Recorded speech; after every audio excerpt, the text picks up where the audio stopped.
Yo, what's up?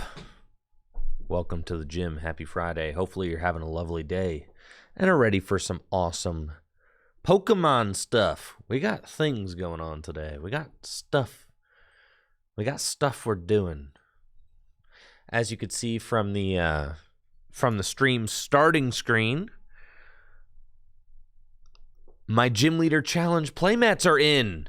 The beautiful stitched edges, the new Gym Leader Challenge logo, and a nice, slick-looking arena in the background. Love these. I have 100 of them, and they will be available at trickygym.com soon. They'll be available soon. Yes, I love the stitched edge. I mean, it's going to help the mat last a lot longer. You know, when you got non-stitched edges, they tend to fray. So it's a nice, thick, durable mat. Really happy with how these turned out. I think they look great. So those just came in. Got those yesterday. Very excited about those. As you can see, I also have some grading markers set out. Now, for those of you that know, Full Grip Games takes a lot of pride in the quality of its grading, okay? What that means is when you receive a light play card from Full Grip Games, you can be assured that that card is definitely light play. If you receive a mod play card from Full Grip Games, you can be assured that that card is mod play. We have the strictest grading out of most sellers in the industry, and that's because Full Grip Games values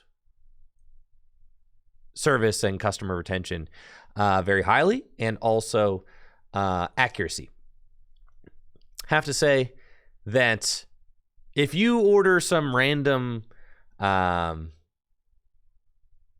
play card off of TCG Player, that card would probably be graded heavy play at Full Grip Games. If you order some random light play card off a TCG Player, that card is probably the same grade as a Full Grip Games mod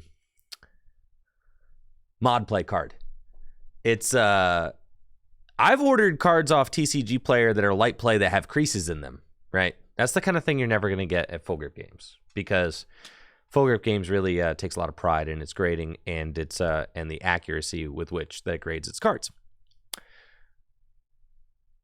Natalie is pretty much the top dog. Yeah, Natalie's the top dog in the on the Pokemon side of the Full Grip Games business now. She is she's in charge of helping run the Pokemon side of Full Grip Games. My wife, Natalie. Thank you, Tom, for the 15 months. Hopefully you're doing well. Appreciate the sub. Thank you. And thank you, Kyle and J Cubed as well, for those subs to start off the stream. So yeah, so Natalie is tasked with helping to train other newer employees on how to grade cards. Now, obviously, there has to be some sort of consistency, right, across all of the employees at Full Grip Games. Everybody at Full Grip has to understand what a mod play card looks like, right? You can't just have like Natalie's mod play is this, and Michael's mod play is this, and Heather's mod play is this. You can't have that. Thank you, Dragonite, for the Prime sub. There has to be consistency, right?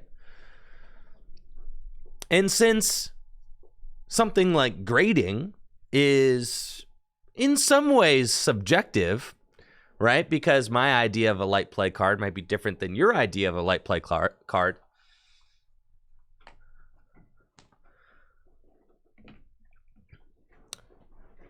There has to be some sort of scale, some sort of way to measure, right? Some sort of way to teach the consistency in grading that we need here at the shop. So Natalie developed a grading test so that she can test full grip employees on their grading capabilities to judge their accuracy. Yes. And this is good. Brandon in the chat just linked. This is how you're supposed to grade cards. According to TCG players' standards. And that's what we, since we are a TCG player direct seller, we have to abide to these, very closely.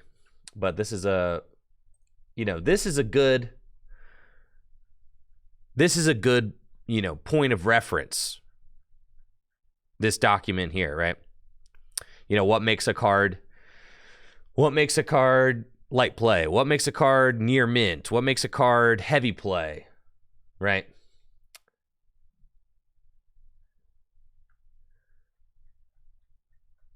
But how do you know if someone is able to follow this? You have to give them a test, right? You gotta give them a test to see if that employee is capable of following the, following the grading guide. So, Natalie came up with a test, and I am going to be one of the guinea pigs. I worked at Full Grip Games for like 8 months before I just went full-time streaming. So I got about 8 months. I used to grade back in the day, maybe like 3 years ago, okay? 4 years ago. However long I've been streaming. Basically, when I started streaming, about like 3.5 years ago. So I have some loose grading experience. We like to joke about how everybody jokes about how I don't work at Full Grip Games. Well, yeah, I don't really work at Full Grip Games. I'm sponsored by Full Grip Games, so I don't really work here. However, I do have some experience with the goings-on. I used to sort cards, kind of, and I used to grade cards, kind of. So I could still do it, right? Anyways, Natalie came up with this test. It's 30 cards. And I figured, you know what? This is fun and interesting content. I've got 30 cards here. Natalie, she thinks she knows exactly what the grades are for each of these cards, numbered 1 through 30. And we're going to grade them here for you guys. And I figured this would be fun, interesting content. Like, officially, I don't work at Full Grip Games. I don't know. I do. Well, like, what does work somewhere mean? I guess, like, I'm sponsored by Full Grip Games. I'm on payroll. I get a salary. I get health care. But many would argue that I don't work here.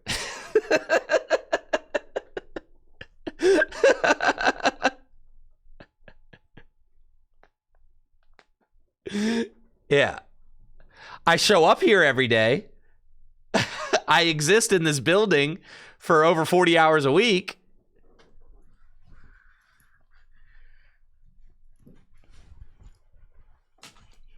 All right. Jacket's coming off. Y'all ready to grade? This will be fun.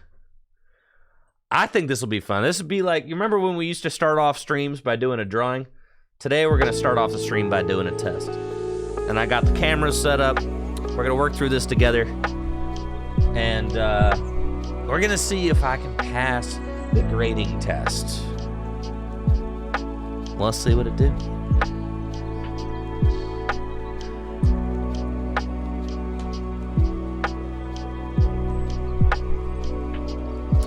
And then this, should be kind of interesting content because you guys can see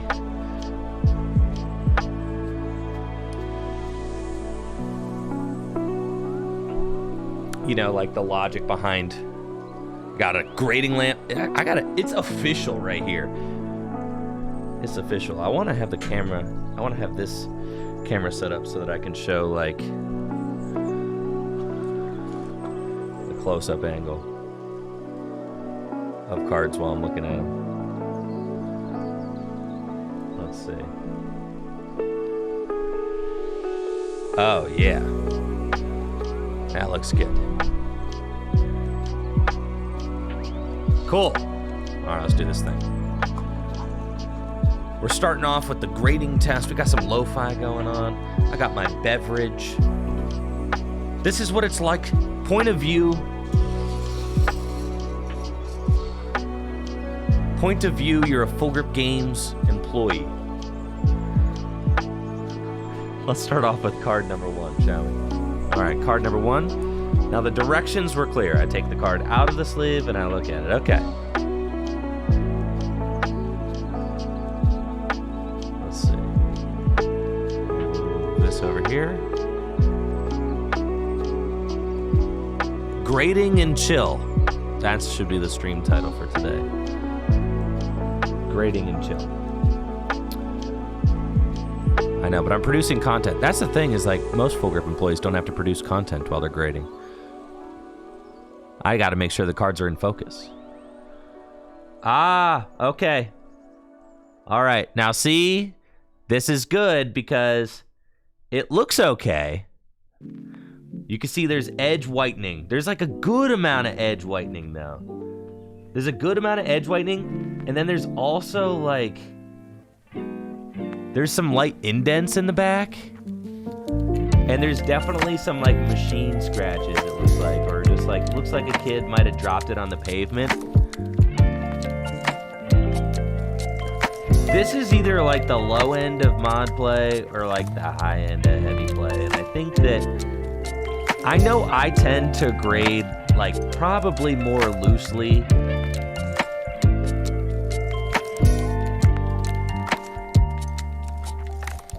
That corner there is like really bugging me. I think I want to mod play this one. It's like a pretty nice looking card. Yeah, it's a mod play. This is like, I feel like this is like your very typical mod play. Turn down the music, I can do that. It's too loud, too hot. There we go. Cool. Got it. All right, that's your very typical mod play card. I got it, I'm on it. The music level's mod play. All right. Is it better now? Is this better? Got it, all right. Thank you guys. Thanks for your feedback. Okay, up next.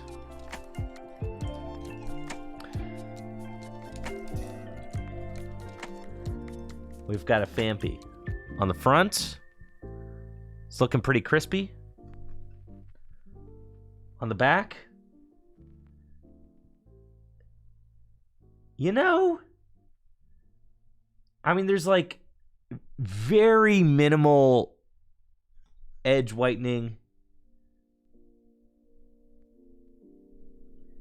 If Natalie doesn't if Natalie doesn't near mint this, she's a hater. Yeah, it's got like the most. If you don't near mint, no. If you don't near mint this, you're a hater, dude. You're a hater.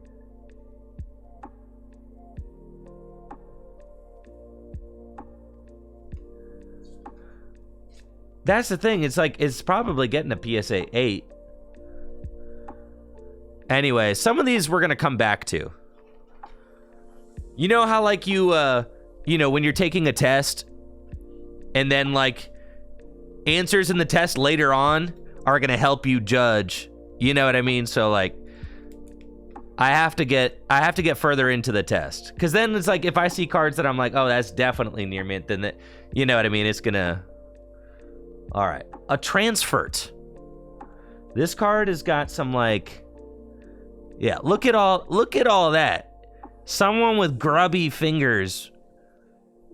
Real grubby fingers. You see that? Look at all that surface. Oh, and there's a crease, bro. And the crease. There is a crease here. Holy moly, damaged. All right. It's got to be damaged. Yeah, it's got stuff on it. First of all, there's gunk on it. Gunk? Yeah, there's gunk, bro. It's damaged. It's got the... That's going straight over there. Yeah, goo. All right, there's a factory line down the center of this card. You guys see that? I can see it. Natalie was right that she was right thinking that I needed this light. That's for sure. Because I don't know. Can I get it at an angle where you guys can see that factory line?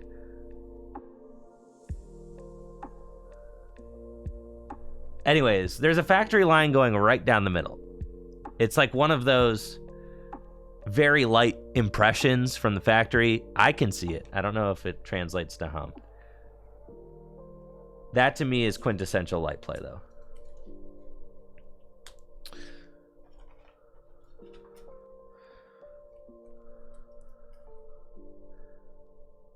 It's looking crispy so far.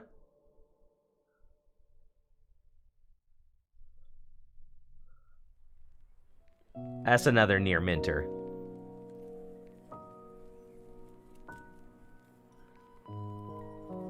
Yeah. If you don't... Oh! Oh, holy moly. You gotta be kidding me. Okay, there's like the smallest little... Like, it looks like someone might have taken a pencil and like... There's no way the test is asking about that, right?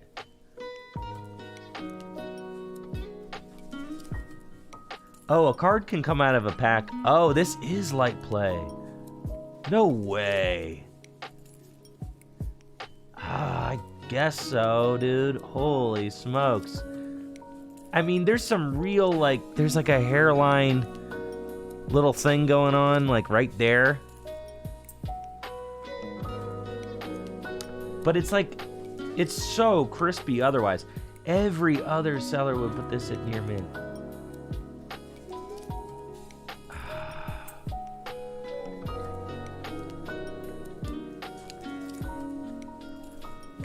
We'll light play it. Well, let's think. All right, let's look back at this near mint card that we had. There's nothing on the surface of this.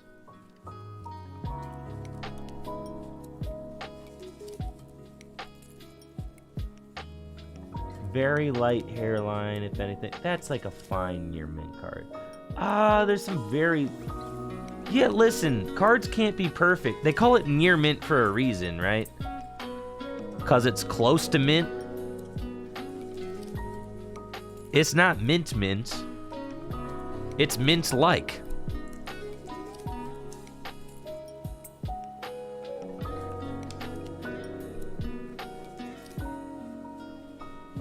This one's like it's halfway between. We're not exactly sure which one that one's going in yet.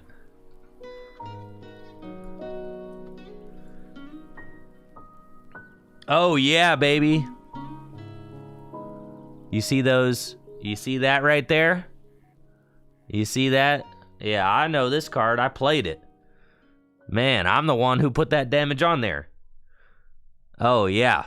See the back of that? Yeah, that's heavy play right there. That's your typical HP.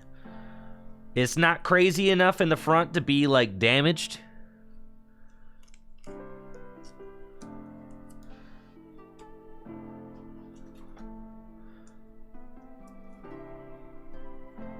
All right, Cynthia's got some very light surface wear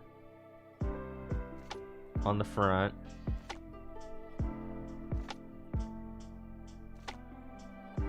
And some very light, that whitening on the edge is like, all right, you're between light play and mod play.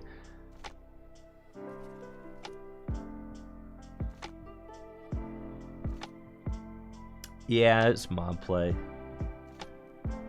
Full grip mod play is this. It's got like some, the scuffing down here at the bottom is like, I think a little bit much for, this is like the extreme high end of mod play, I think. Like this is the world's nicest mod.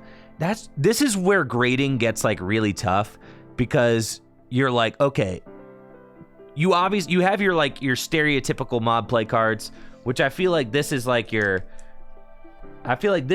quintessential mod play card. There's like a good amount of whitening on the edge. There's like a decent amount surface where, like, that's... I mean, this is even, like, kind of nice mod play, frankly. But, like, grading's a spectrum, all right? Because you can have, like, the nice mod play, and then you can have, like, the low end of mod play. So that's when you're getting into, like, kind of the subjectivity of it. Like, is this the... You know, at what point is the threshold between the nice end of light play and the low end of near mint?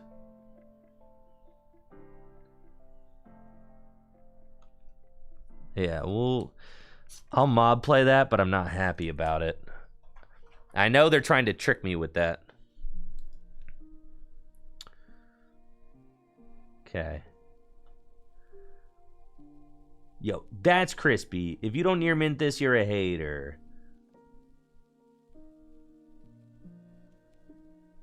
Okay, I see. All right, I see what you're going for here. Right there, baby. You see that? This is where they're trying to get you. So this is like the trick question on the test. You see? That's a trick question right there. That's why you got to be careful. So then the trick question is, this is a near mint card except for that. So then the question is, does that instant mod play it? I think a little crease like that goes to instant mod play.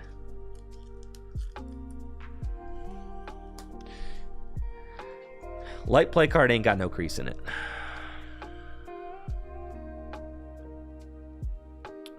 Okay. Front of the Cyanotic. Some very light hairline scratching, but... Ooh, all right, the back, it's got an imprint. You guys see that? Boom. Right there. And it's got some edge wear. And it looks like somebody, like... Oh my gosh, you see the heart? You guys see that heart right there? Yeah, someone wrote, like, was writing love notes over top of it. Thank you, Miranda, for that Prime sub.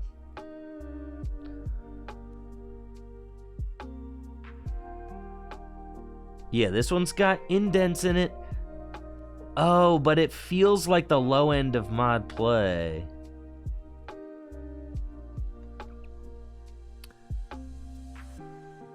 Heavy play is so much worse than this.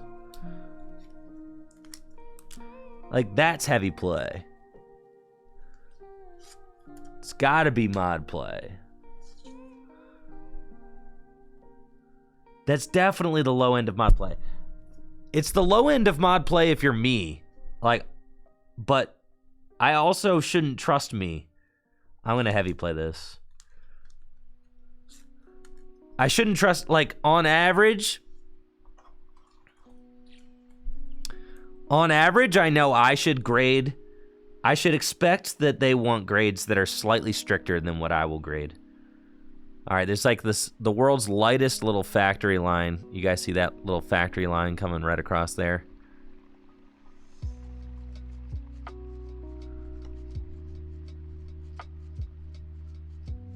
Yeah. All right, near mint with the factory line. It's light play. What was I on about this one again?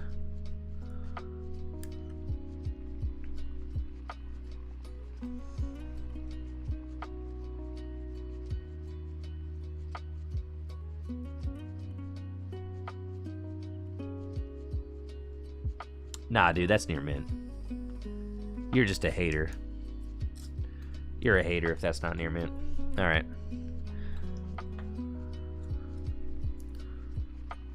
Erica's Bell Sprout. Okay, the front. Like, some extremely light, barely noticeable buffing here at the top, but like, you can't really discern it. All right, in the back, has got some like light buffing. I mean, this is mod play if you ask me, but again, should I trust me? Yeah, I feel like this is like,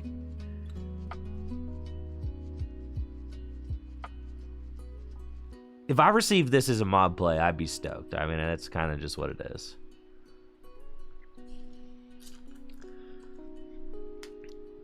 If you heavy play that, you're a hater. Let's see, what did I have? Oh, I heavy played this. This has like indents in it. Yeah. All right. Yeah, that makes sense. Okay.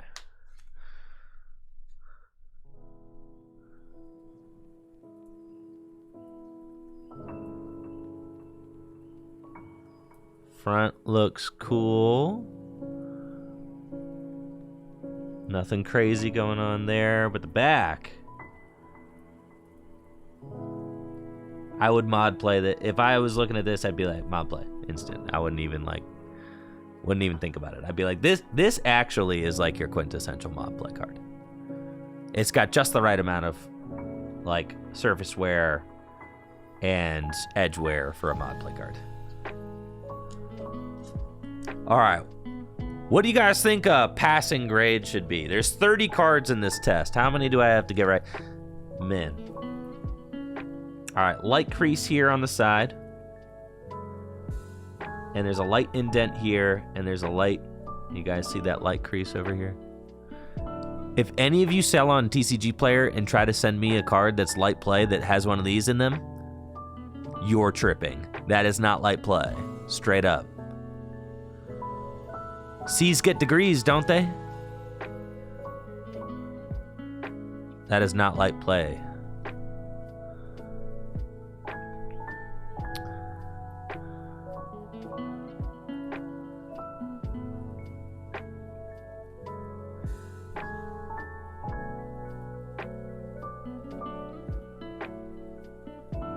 Yeah, I think they're trying to damage this card. I think they're saying that this is damaged. Like a crease that shows through to the front. It's either heavy play or damaged. I think the creases are significant. There's two. This is damaged. Yeah, 2 creases. Damaged. Not all cards with creases are damaged, but it's like, can you see it to the front? The thing about this card is like, you've got a pretty, you can see it in the back, and then the thing is you can see it in the front too. So I think, and there's 2. There's 2 creases. If it was just the 1 crease, I'd heavy play it. But the second crease is what's damaging it for me. That's where it's like, it's, you know what I mean? If it's just one of these creases or the other, yo, thank you Grim X Grin for those 5 gifties. Yeah, if it's just this one, or if it's just this one, then I would heavy play it. But then there's also an indent right there. You see? So this is like a really good one. I mean, it's, you say this is like the very high end of damaged, but I think like on a technicality, you're damaging this because there's 2 creases and an indent. It's just like, it's too much. It's too much. You can still play damaged cards in sleeves. It's like, it's damaged on a technicality, right? Not all damaged cards are unplayable in a sleeve. A full grip damaged card, like if you ordered this and it was listed as damaged, you'd probably be stoked about it. And that's like a lot of our damaged cards are that way. Because it's just got multiple creases in it. So it's like, okay. All right, the flat hollow from Evolutions, I mean, these are really hard to keep. Really hard to keep nice because they've got like this long, you know, very large amount of like flat hollow on them. So like it's got some light surface scuffing on the front. And then the back is clean. It's just light play. Yeah. It's light play. There's really not Not a lot of edge wear, but it's the surface wear. Gives that a light play. If that had edge wear too, it might go to mod play, but it doesn't really have edge wear, so it's light play.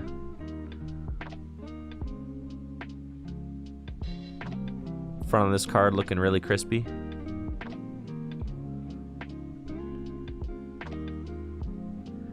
Back of this card, there's some light scuffing right there. You see it? But that's really it. Some light scuffing here and some light scuffing there. I would light play this. It's definitely not mod play.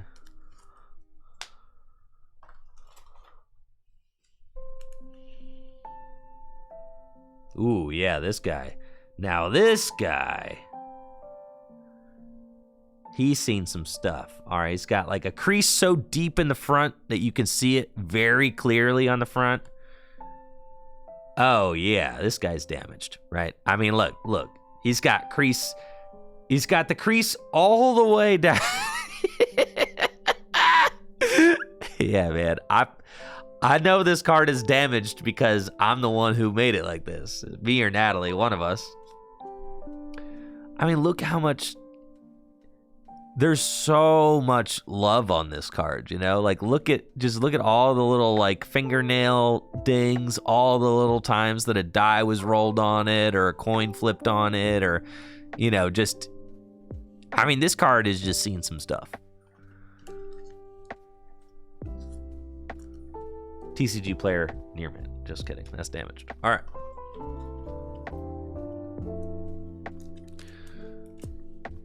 Meowth has got some...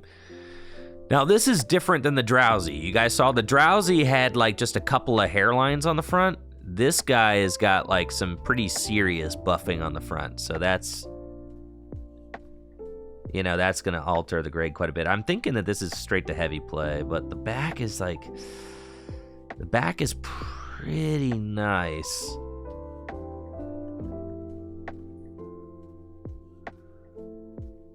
If the back was like a little bit more jacked, if the back was a little bit more jacked, then this would be like an instant heavy play. But the back is pretty crispy. I'd say the back is looking like mod play, because like there's this little, like that little ding there is too much to be light play, so that's mod play. And then the front is like heavy play. But that's the thing, is if the front is heavy play, then you kind of have to heavy play the whole card, even if the back is pretty nice.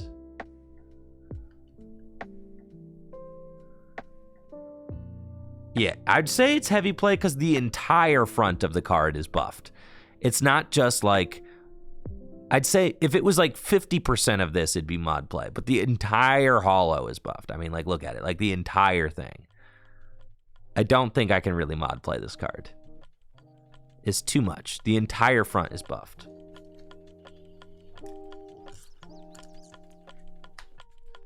So, that's fine.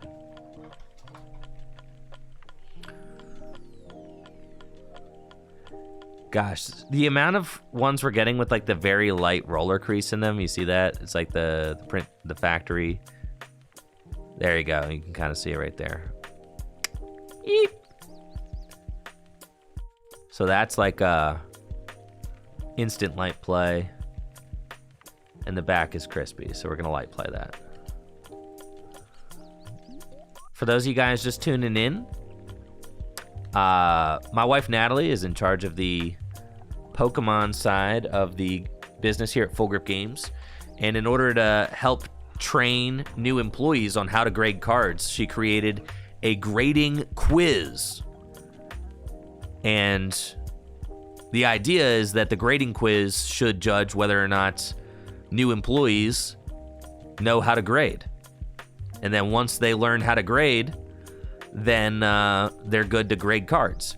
And in order to, like, you know, have a business that works, everybody has to know how to grade well, right? So I'm being a guinea pig. I'm taking the test, and I was bragging that I could definitely pass the test.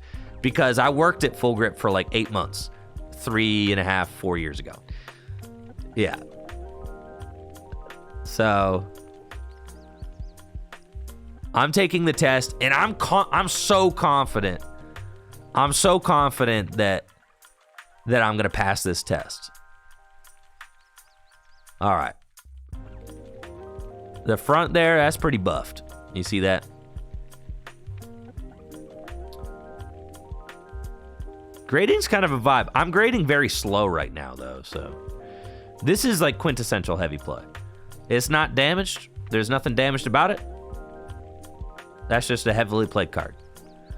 This is like your textbook HP. And it's because the back is like... This is making me feel bad about the Meowth I heavy played, though. But to be honest... I mean, yeah, the Meowth was like the high end of heavy play, I think.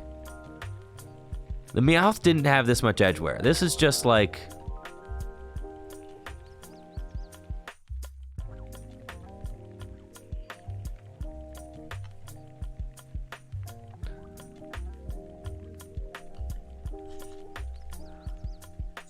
Yeah, grading is incredibly time-consuming and not vibey. All right, we're going to think about the Meowth a little longer then.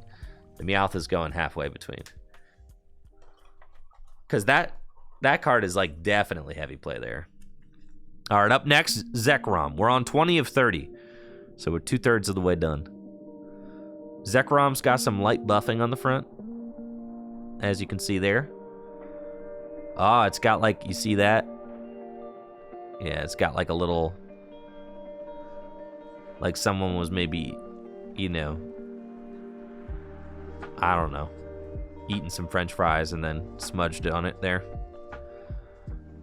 And then the back is, yeah, it's just mod play. The back is pretty clean, but it's got a lot of surface wear on it.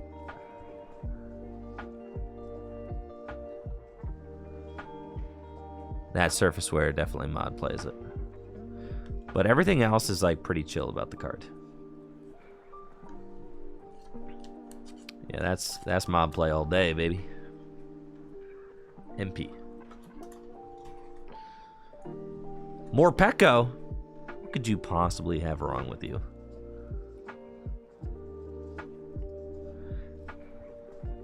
As a general, like, usually, you know, most cards are light planned out. Barely any cards as like a rule, except for cards that kind of are very new.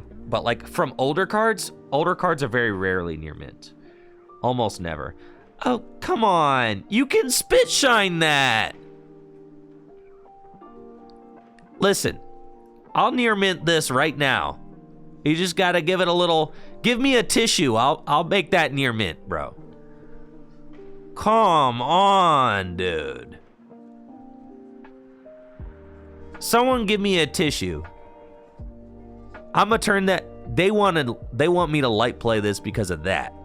Yo, I could get that off the card right now. Those are the kind of answers that'll get you. Yeah, that'll make it so you don't pass the grading test. Dang it, dude! You're kidding me. Yeah, I guess so. All right. Fine. I'll light play it. Had a little gunk on it.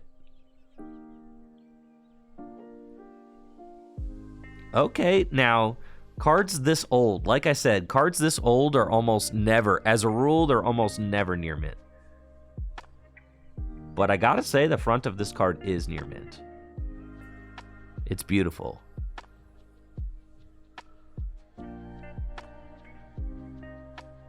The back is where we start to see, like I said, they're never near mint.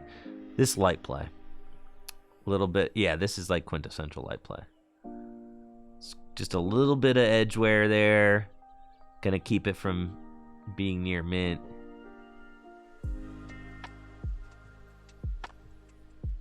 I mean, anybody else would sell this card as near mint, but I think like this is a full grip light play just because of the...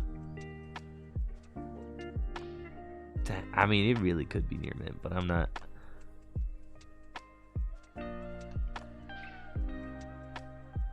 that slight edge wear on the back. Now we're light play. Sure.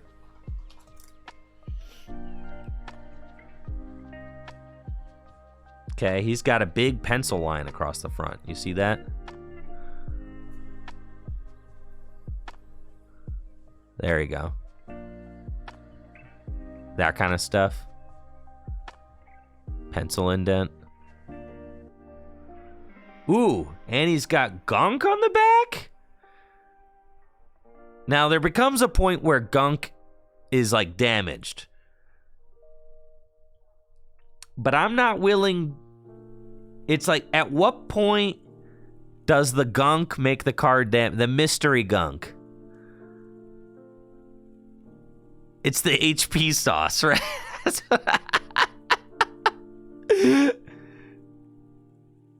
I don't think that's enough gunk. Again, give me a tissue and I'll turn this card to mod play instantly. Taste it? No, dude. Definitely not.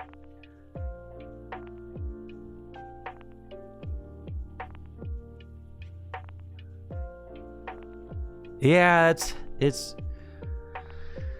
between heavy play and damaged. Frankly.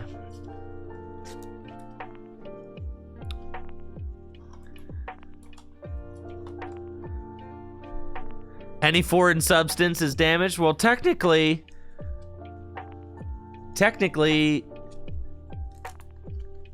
that's a foreign substance. Right there.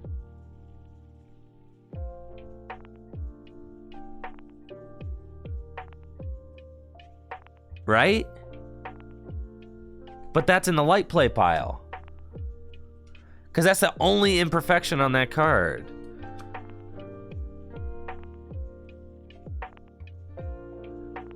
That's what I'm saying. It just needs a little spit shine, bro. This guy's light play, that's fine. Yeah, dust is a foreign substance if you want to get technical. I think that the foreign substance on this card is too big, though. It's got to be damaged. I think it's too much. Like that could be a whole booger, dude. You know, like that's like, and then not only does it got like booger tier damage on it, it also has like some serious edge wear. Yeah, I think I'm going to damage the booger card. And if anybody wants to argue with me, I'm going to say there's literally a booger on it.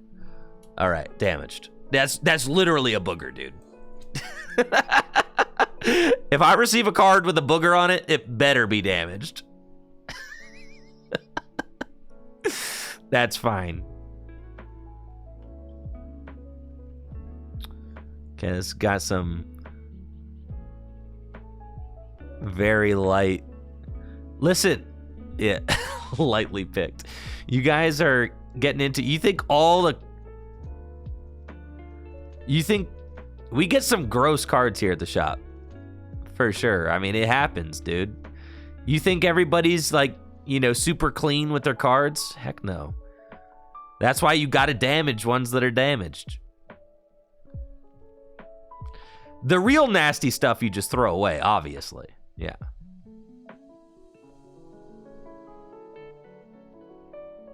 All right, it's got some very light edge wear on it. Or very light surface wear, I mean. But other than that, it's just some very light surface wear.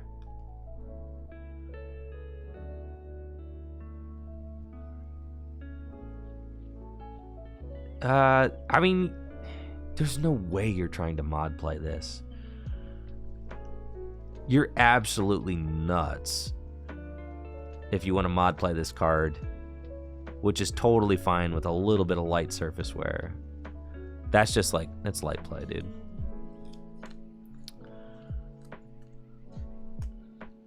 Okay.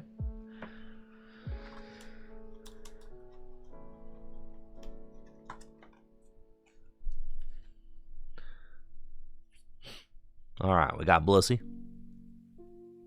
The front, Some very light hairline action going on down here.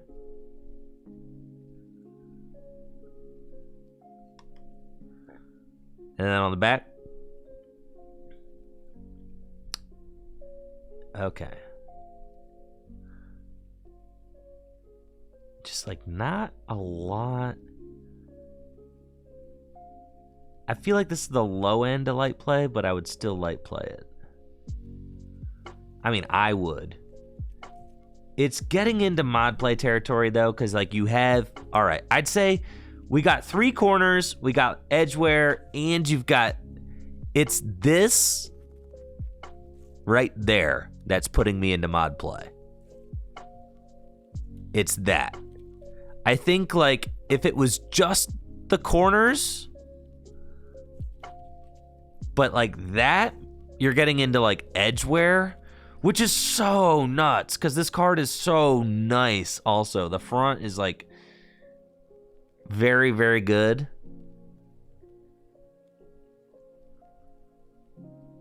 But I think like with the multiple corner hits and the light edge hit, I think they're trying to get into mod play. I think that's like what they're going for. What was I tripping about here? Yeah, all right. This Meowth. The Meowth has got like extensive surface wear. Heavy play. Boom. All right. See, it's like that became easier to answer after I answered this one. It's like taking it's like taking any test, right? It's like, okay, now I know where this card was destined for heavy play. And it's because of that. It's like not only is the front like really, really buffed, but then the back has got that little whitening ding in it, so.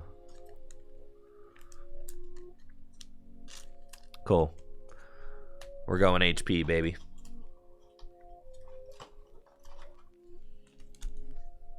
Staryu. All right, Staryu's got like the smallest little nick up there. And on the back, I want to say mod play. I mean, there's pretty much whitening around the entire bottom of the card. Not you really trying to mod play over that? I guess they are, yeah. I mean, really, there's not a lot else wrong with the card. There's, you know, you could see there's barely some whitening at the bottom. But then it's, so like, just that would be like light play. But then it's, that nick up there, I think, is mod playing it.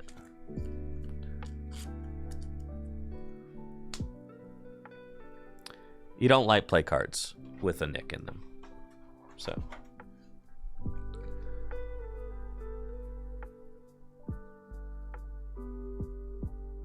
This card is clean.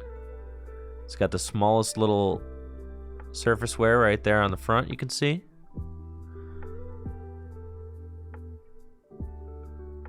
Light play. Perfect. I mean, you got like a little bit of whitening on the corner. You got like a little bit of hairline scratch on the front of the card. Light play all day. You see what I'm saying though? Everybody else at TCG Player would send you this near mint. I mean, but that's like that's a full grip light play right there.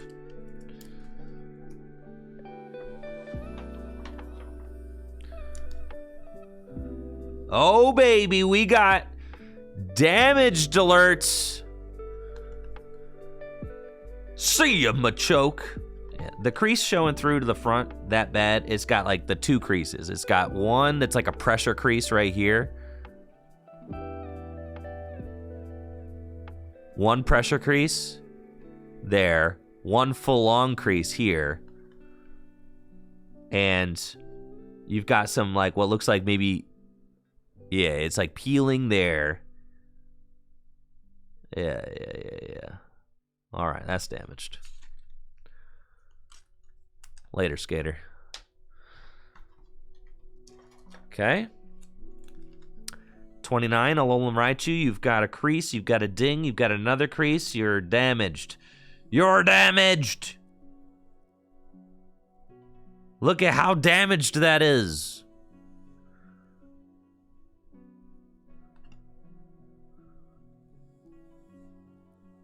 Okay. That is a free space. I was gonna say, that one's not even like, that's like an instant, oop, damaged.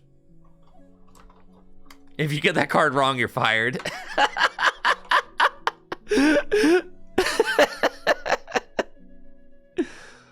All right, last question on the test.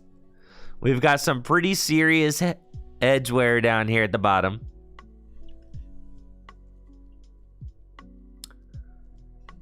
Heavy play. Boom. Not damaged, not mod play. All right, I'm pretty sure that's my final answer. Let's take a look again. The mod players. I mod played this first.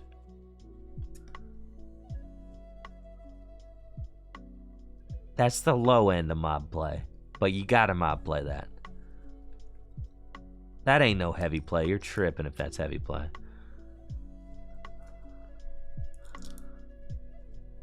Cynthia.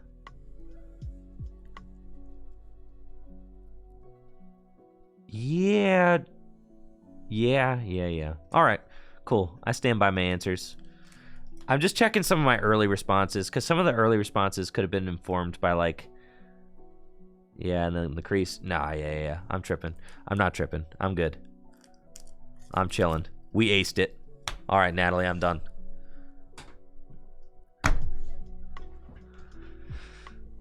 I came up with only 2 near mint cards. All right. I'll scoop it up. All right. I have a few things to finish. Then I'm gonna go through and look at my questions again to make sure that I didn't miss anything myself, and then I will score it and let you know if you passed. 8. Okay. 1, 2, 3, 4, 5. 5. 1, 2, 3, 4, 5, 6. Okay. All right.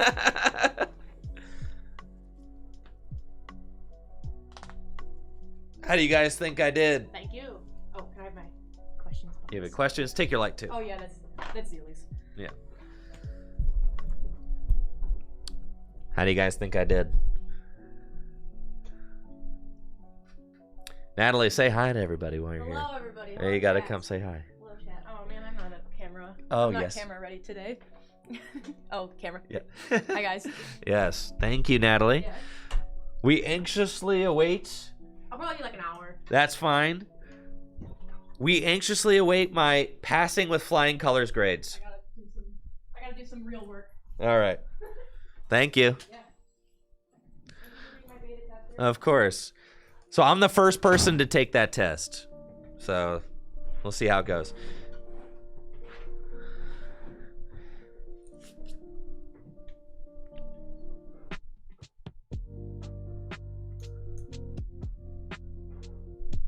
All right, let me get this out of here. The camera.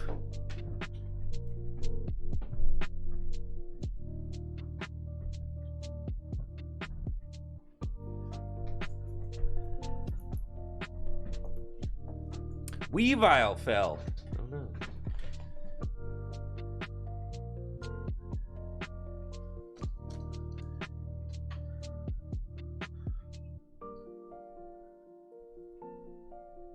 Okay.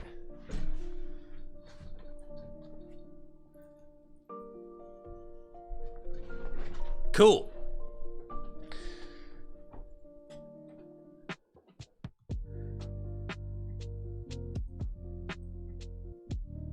Let's see, where do we want? Getting the setup going.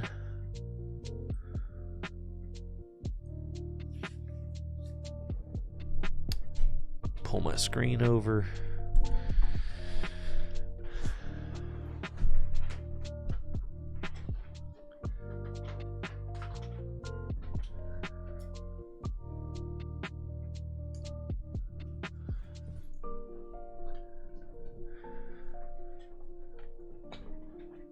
Now, for those of you that attended Full Grip's Gym Leader Challenge League last night,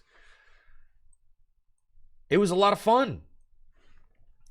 I recorded 4 matches. It was a 4-round league. I think we had like 15, 16 players, something like that.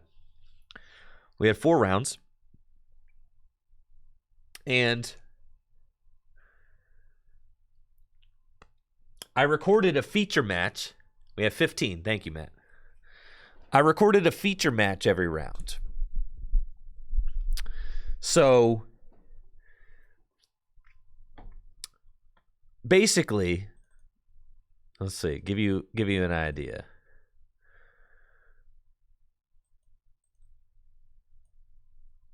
What I want to do is record league matches and then basically produce tabletop content out of league. And what we can do is basically like we can do commentary. I'm not going to have my face up here in the corner when we do it though. But basically it's like now we have all of this awesome tabletop content now, right? We can watch it back because I recorded it and I can commentate over it and we can talk about the games, watch them, and we can skip all the dead space, right? Which is a lot of fun. So one of my big issues with the league streams that I used to do was that there used to be a lot of dead time between rounds and stuff. That's even an issue that they're trying to fix, with hundreds of thousands of dollars in the budget for the Pokemon TCG regionals. They're trying to fix that issue, right? Because they have like the trainer lounge where they have multiple casters. All right, I'm a one-man show. There's only so much I can do. Thank you, J-Ho, for the sub in the 27 months. It's kind of like, I realize it's kind of like this. It's kind of like, how musicians may want to play the guitar and the drums and do vocals, but like, they're not all going to just be doing the one-man band thing. So you might record the drums separately and then record the guitar and then record the vocals. You know what I'm saying? So you might record them all separate and then put them all together. Yeah, thank you, Ultra Paradise, for the Prime sub in the 14 months. Appreciate it. But, okay, so there's one question I have. Is there a good... Lots of artists do that. I know, the Gorillaz, Sufjan Stevens, lots of people do that. What's like a good media... Is there a good media player that I can use on Mac that will allow me to... Basically, what I'm looking for a media player that will allow me to fast forward and rewind with like just the pressing of some keys on my keyboard. Anybody in the chat have any idea of a good media player that might allow me to do that?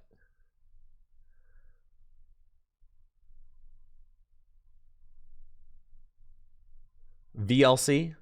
I was thinking VLC player. Let's see.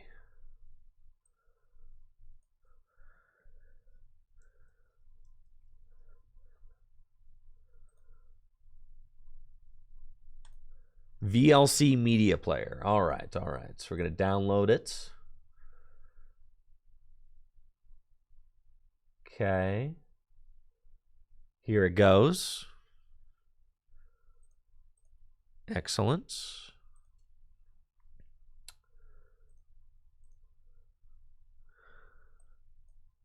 There's that cone.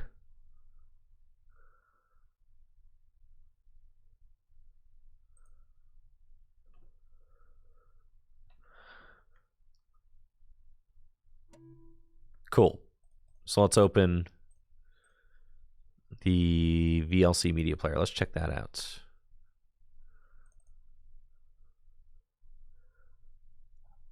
Yeah.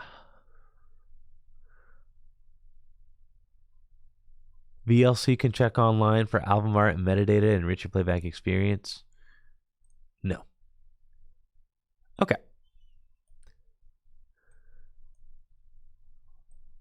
Drop media here. Okay.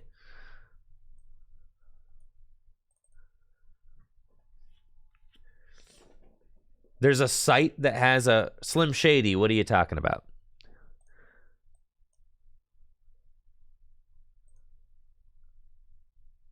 Okay.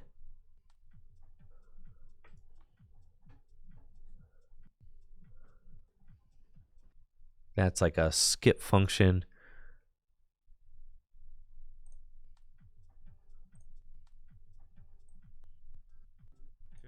That's fast forward. Okay. Or I could just say, that I realize I messed this up. I messed this up when I was doing this last night, because here you've got Will on the right and Bryant on the left, and then when it cuts to tabletop, you've got Will on the left and Bryant on the right. So I can fix that in post just by flipping. Shortcuts are here. Okay.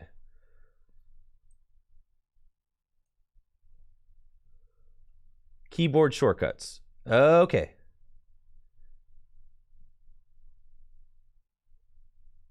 Is this for VLC player? Okay, excellent. Keyboard shortcuts. Spacebar is pause and unpause. Cool. The volume to be all the way off. And then... No. You don't have to mirror it. Rotate, not mirror. If I mirror it, the text will be backwards. But if I rotate it 180 degrees, it won't be. No. Not flip. I'm not going to flip it. I'm going to spin it.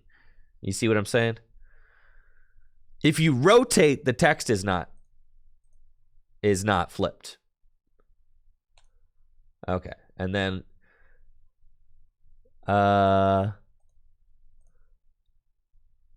so then how do I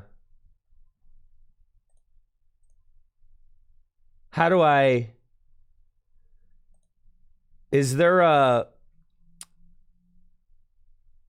jump the video back forward about a minute? Jump the video back forward about 10 seconds. I don't want to...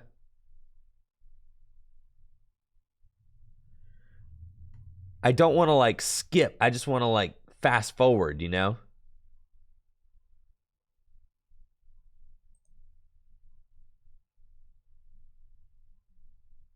Playback speed. Let's see. View. I need there to be like an easy... I'm looking for something that allow me to like basically just, you know, fast forward and... Oh, here we are.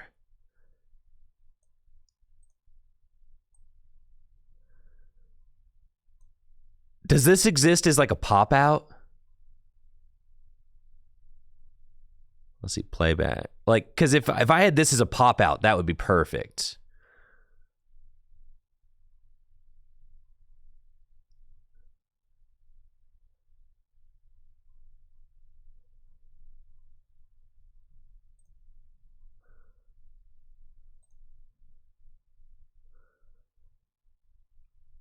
Show shuffle.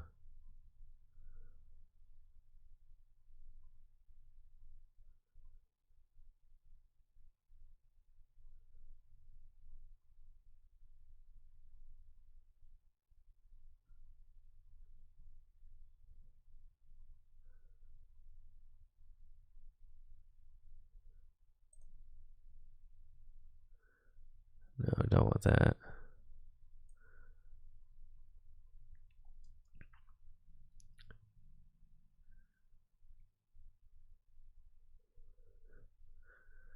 The numbers at the top aren't doing anything.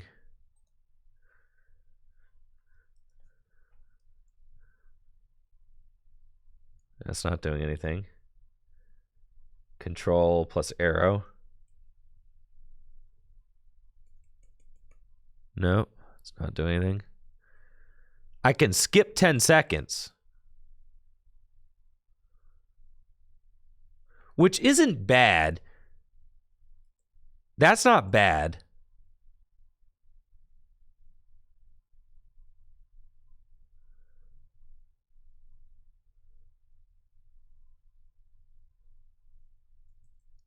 You know, this can allow me to just, and then we can watch, and then if there's some shuffling, I could just do like, you know, skip forward a little bit, and then we play ball, right? Okay, so I think like that probably works.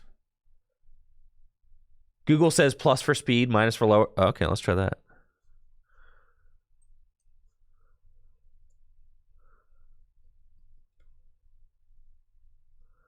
Doesn't seem to be doing anything. Oh, yeah! Command plus and command minus. Yes! Oh, we figured it out. Check this out. We did it. We did it. We did it.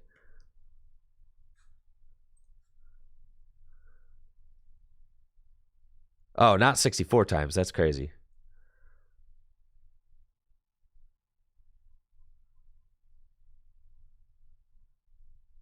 Slow motion? Bro, in slow-mo?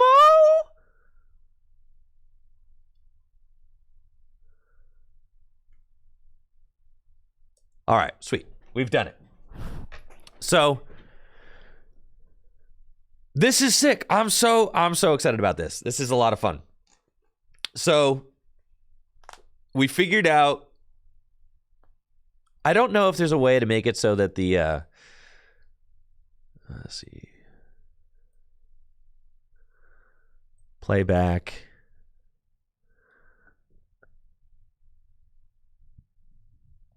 Like I don't want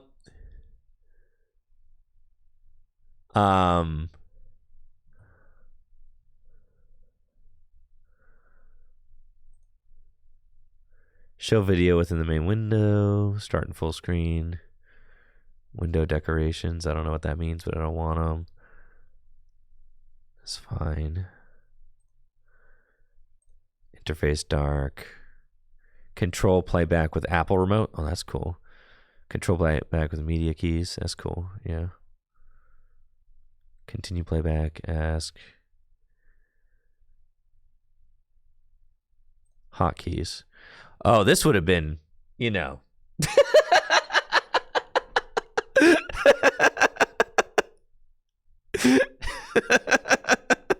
This might have helped. Yeah. I don't want to see the symbols and stuff. Yes.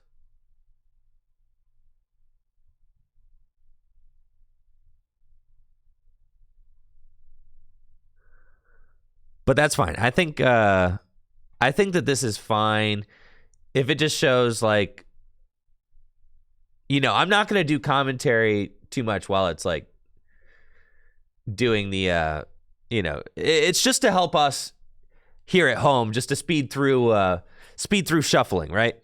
Now what it should allow is like the commentary to just be like really really smooth and fun to watch. Anyways, I had a fantastic time watching these league games last night. They were so much fun. There's some really good matches.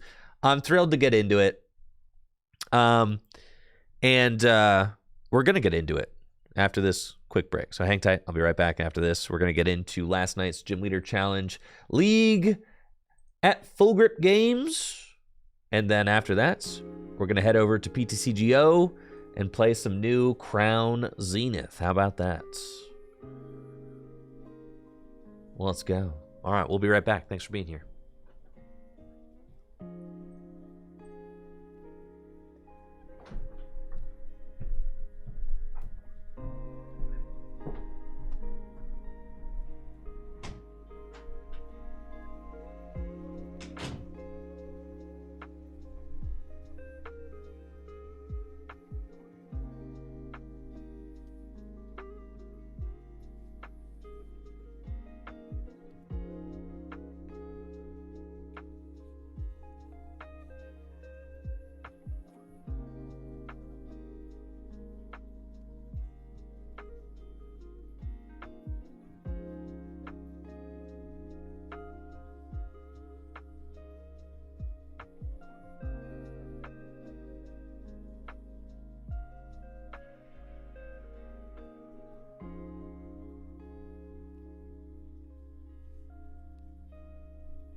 All right, we back.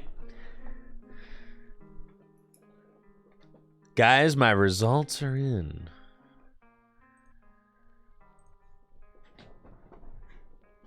Natalie's going to let you guys know shortly the results of my grading quiz results. She said says she's got my grades. We'll get to know soon. Soon. I know, I'm so nervous. It's been so long since I've taken a test. Anxious to find out how I did. Anyways, we're going to watch back GLC League from last night. 4 rounds, should be a lot of fun. I had a great time watching these. So this is new. We've never done this before, but this is something I want to start doing more on stream. Going over our league. I think it should be a great time. So let's get into it. And then I can produce some of these into, YouTube exclusive videos. I'm going to do this for some standard as well. I just think the more tabletop content we can get on the channel, the better. So that's the idea. Let's see, I've got names to... I forgot to get Bryant's last name. Anyways, it's fine. Bryant, are you here in the chat? If so, what's your last name?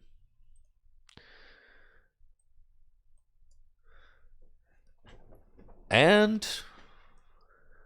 oh. Okay.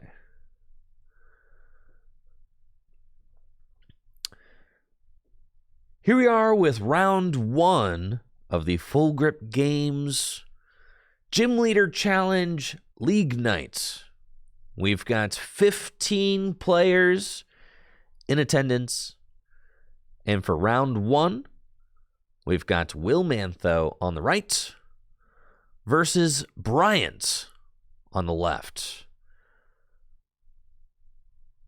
We've got Will Mantho on the left versus Bryant on the right.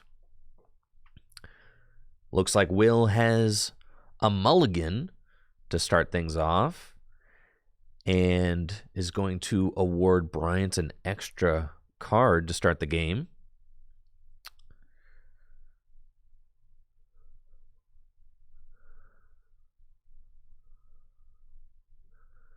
Another mulligan.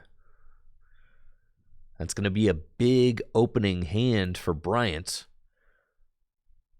Bryant looks like he has a psychic deck. I'm really excited to see this matchup. Should be a lot of fun.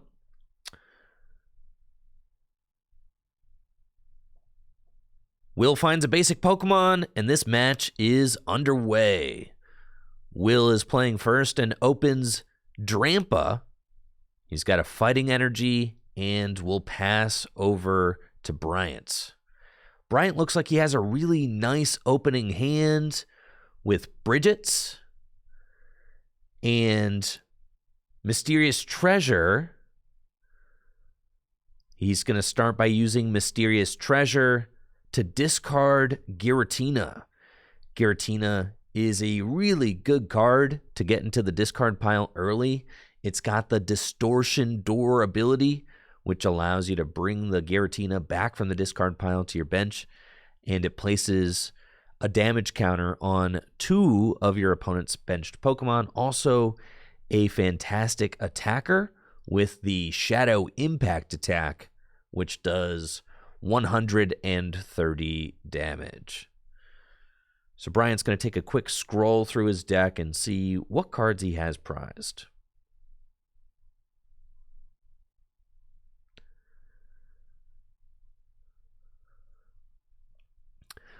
Off the Mysterious Treasure, Bryant gets Misdrevious and places it on the bench.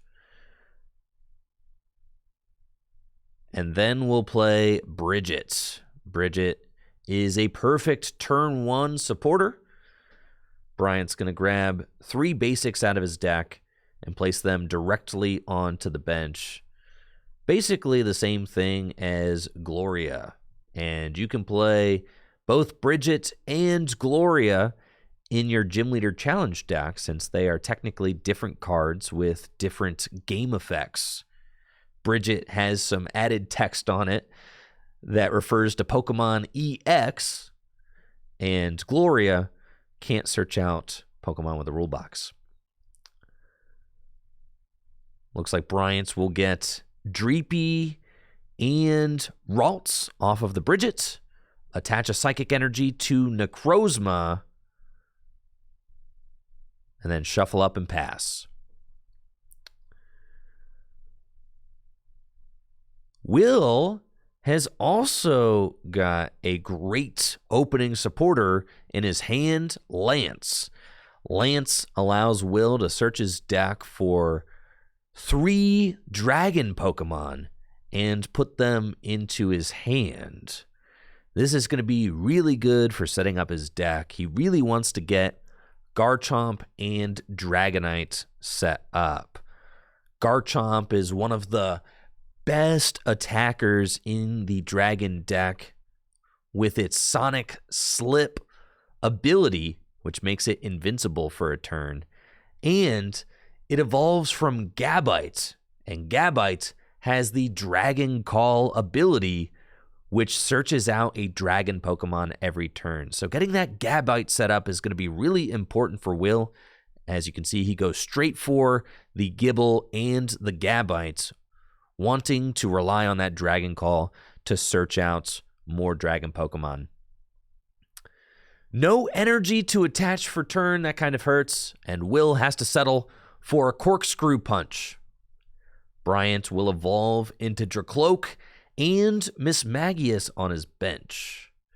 Mismagius has the Mysterious Message ability, which allows you to knock it out and then fill your hand to 7 cards. A nice explosive draw option in this Psychic Gym Leader Challenge deck.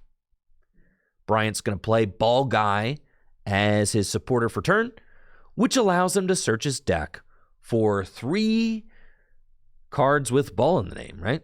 Ball Guy allows him to search his deck for 3 item cards with ball in the name. So it looks like he's eyeing up Hisuian Heavy Ball, Ultra Ball, and maybe Level Ball. Level Ball can get Curlia, so he can start using the Refinement ability. Off of the Ball Guy, Bryant's going to get Level Ball, Hisuian Heavy Ball, and Ultra Ball. Hisuian Heavy Ball will find Bryant the Inkay he wants. Notice he didn't grab that Inkay off of the turn 1 Bridget. It was prized. So then Ball Guy turn 2, netting the Inkay. Inkay going down this turn will allow Bryant to evolve into Malamar, which can then use its Psychic Recharge ability to charge extra Psychic Energy into play. Bryant's going to grab Curlia off of Level Ball, and now that Curlia is set up, it will be able to use its Refinement ability to discard cards from his hand and draw more cards. It looks like Bryant is going to discard the Professor's Research with Refinement and draw 2, looking for an energy card, but doesn't find one. He's got 5 cards in his hand, no energy to attach for turn. That is tough. Now it looks like he's contemplating an Ultra Ball. He could play his hand down with Ultra Ball and then use Mismagius's Mysterious Message ability to draw more cards in search of an energy card. Getting an energy attachment this turn would be huge, but instead opts to pass, playing a little bit more conservatively and deciding to save Mysterious Message for later. Will is going to evolve into Gabite and use Pokegear. Finds Cynthia and Caitlin off of the Pokegear and will shuffle up. Getting this extra turn is really valuable for Will. Will doesn't really have to worry about Special Laser particularly right now, is not being threatened, though it's possible that Bryant could get a special laser fired off with a Dimension Valley and a special energy attachment from hand. So it's possible that Will's Drampa goes down next turn, but I think that if you're Will, definitely excited that the Drampa didn't get knocked out this turn. Now, Will's got Guzma, Raihan, and Marnie in his hand, as well as trekking shoes. So he's got a lot of options. Looks like Will is going to opt for Cynthia and Caitlin, discarding Dragonite and getting the Lance back from his hand. Discarding the Dragonite, you have to think that maybe Dratini is prized. Here's the town map, so we'll get to see. And wow, Dratini, Dragonair, and Reggie Drago all prized for Will. The town map does allow Will to play with those prize cards face up for the rest of the game, though, which is going to make finding those Pokemon a lot easier. He was also able to find a water energy off of the Cynthia and Caitlin, which is really valuable. Getting those energy attachments for turn is really valuable, really important as the Dragon deck. Then will just settle for a Corkscrew Punch to end his turn, getting that water energy down on the Gibble. Looks like Bryant is set on playing the Ultra Ball now. Discarding Lysander and Quick Ball will allow him to search his deck for any Pokemon that he wants and put it into his hand.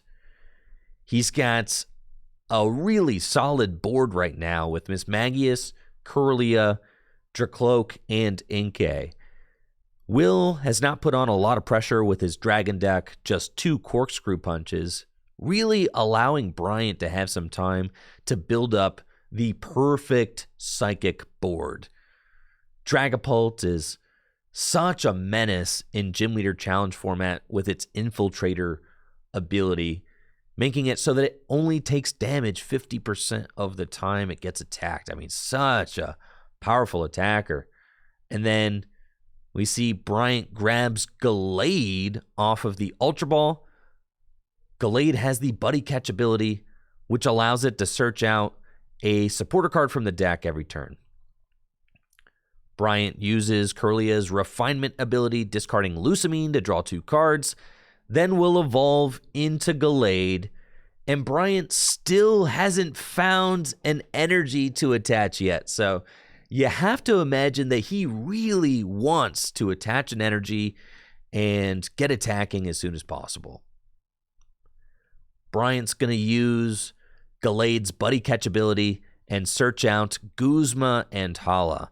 Guzma and Hala will be able to guarantee the energy attachment for turn and can even net Bryant the special laser attack. Special laser for 2 psychic and a colorless energy does 100 damage plus 60 more damage if Necrozma has a psychic energy, if Necrozma has a special energy attached to it. And then with Dimension Valley, that attack can be used for 1 colorless less. Dimension Valley is a stadium card that makes it so that all of your psychic Pokemon's attacks cost 1 colorless less. And Guzma and Hala searches out a special energy, a stadium card, and a tool card. So it's the perfect supporter to unlock that special laser attack this turn. And thanks to Gallade's Buddy Catch ability, Bryant can just go get that Guzma and Hala and go find the energy in the stadium he wants to be able to attack this turn. So a really solid play from Bryant. Bryant attaches the Mystery Energy, plays down Dimension Valley, and opts to use Mysterious Message to fill his hand up to 7 cards. Now, this is a really risky play from Bryant. Bryant knows that Will's prize cards are face up now, and giving Will a free prize means that Will is just going to be able to grab the Dratini out of his prize cards, and Bryant will take a knockout with special laser. So both players at 5 prizes remaining. Will promote Gabite and draw for turn. I'm sure Will is very thankful to have that Dratini. He can start working towards his Dragonite. And Will goes straight for Dragon Call. And will get Garchomp out of the deck. Evolves Gabite into Garchomp and uses the Sonic Slip ability, which makes Garchomp immune to damage and effects of attacks next turn. Raihan is the perfect supporter, accelerates a fighting energy from the discard pile to Garchomp, and allows Will to get whatever card he wants out of his deck. This Garchomp is going to be a really tough card for Bryant to deal with. It's got 160 hit points, immune to damage and effects of attacks next turn, and is doing 160 damage with its Dragon Blade attack. So this Garchomp is going to be swinging for at least a couple of turns. Will uses Revive to place Drampa from the discard pile back on the bench, and will attach a fighting energy to it for turn. And then goes for Dragon Blade, knocking out Necrozma and discarding the top 2 cards of his deck. And thanks to Town Map, Will can grab the Dragonair straight away and put it into his hand. So now, what started off as a really tough situation for Will with Dratini and Dragonair prized has turned into a situation where he's going to have Dragonite online in just a couple of turns. Bryant has a really tough situation that he has to contend with. He's got Gallade set up. He can use the Buddy Catch ability. He's got a counter energy in his hand. Bryant opts to use Teammates, and it looks like he's going to be able to grab any cards he wants out of his deck and put them into his hand. Bryant's going to use Teammates for turn, which allows you to search your deck for up to 2 cards and put them into your hand. I guess you have to grab 2 if there are 2, right? Bryant's going to use Teammates for turn, which allows you to search your deck for 2 cards and put them into your hand if you're behind on prizes. And Bryant is behind by 1 prize right now. He can use the Teammates to set up Malamar and Dragapult. But since Bryant is not using a Gusting card this turn, he won't be able to push around this Garchomp unless he has Escape Rope or Counter Catcher or something like that. That Garchomp is not taking any damage this turn.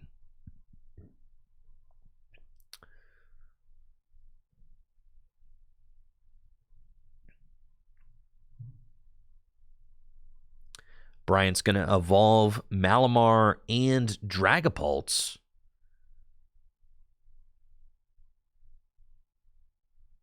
And then attaches counter energy to Gallade.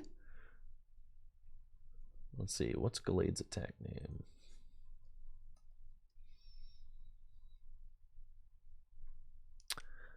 And then uses Malamar's Psychic Recharge ability to charge a psychic energy from the discard pile onto the benched Dragapult. And then Bryant is going for a Swirling Slice, but completely forgot about Sonic Slip. Oh, Bryant forgot about Sonic Slip. That's really tough. And is just going to retreat into Dragapult and has to just settle for a pass. Will evolves into Dragonair and is in a really commanding position. With Bryant not being able to play around Garchomp's Sonic Slip, it means that Garchomp is going to have 2 opportunities to swing with Dragon Blade. but this Dragapult has the Infiltrator ability. So if Will just attacks into Dragapult, Bryant gets to flip a coin. If heads, the Dragapult takes no damage. Something that's really cool about the way Will's playing this as well, you can see he's been holding this Trekking Shoes since the first turn of the game. He's had it in his hand the whole time, but knows that that's a very good card to have in the deck for later in the game. Opts to play the Trekking Shoes, finds Rescue Stretcher, which is a really important card since Will discarded his own Dragonite earlier in the game. He'll need that Rescue Stretcher to get it back.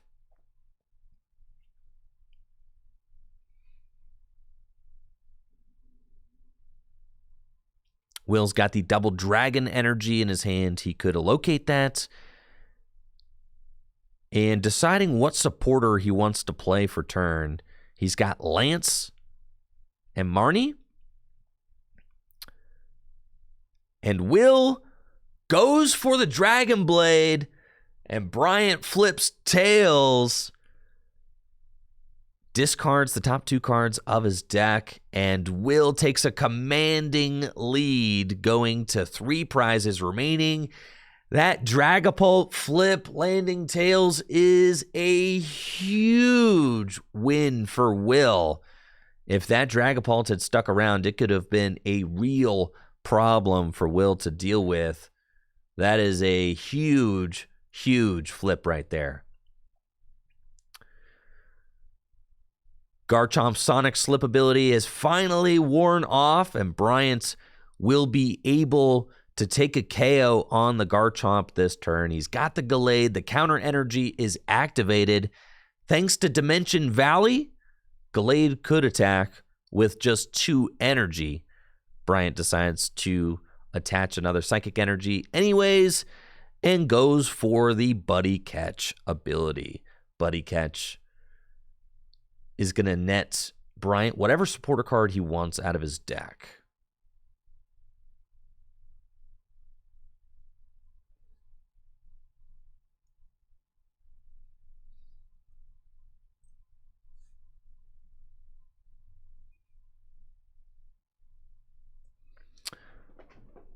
Bryant decides to grab Cynthia and Caitlin to help draw some cards.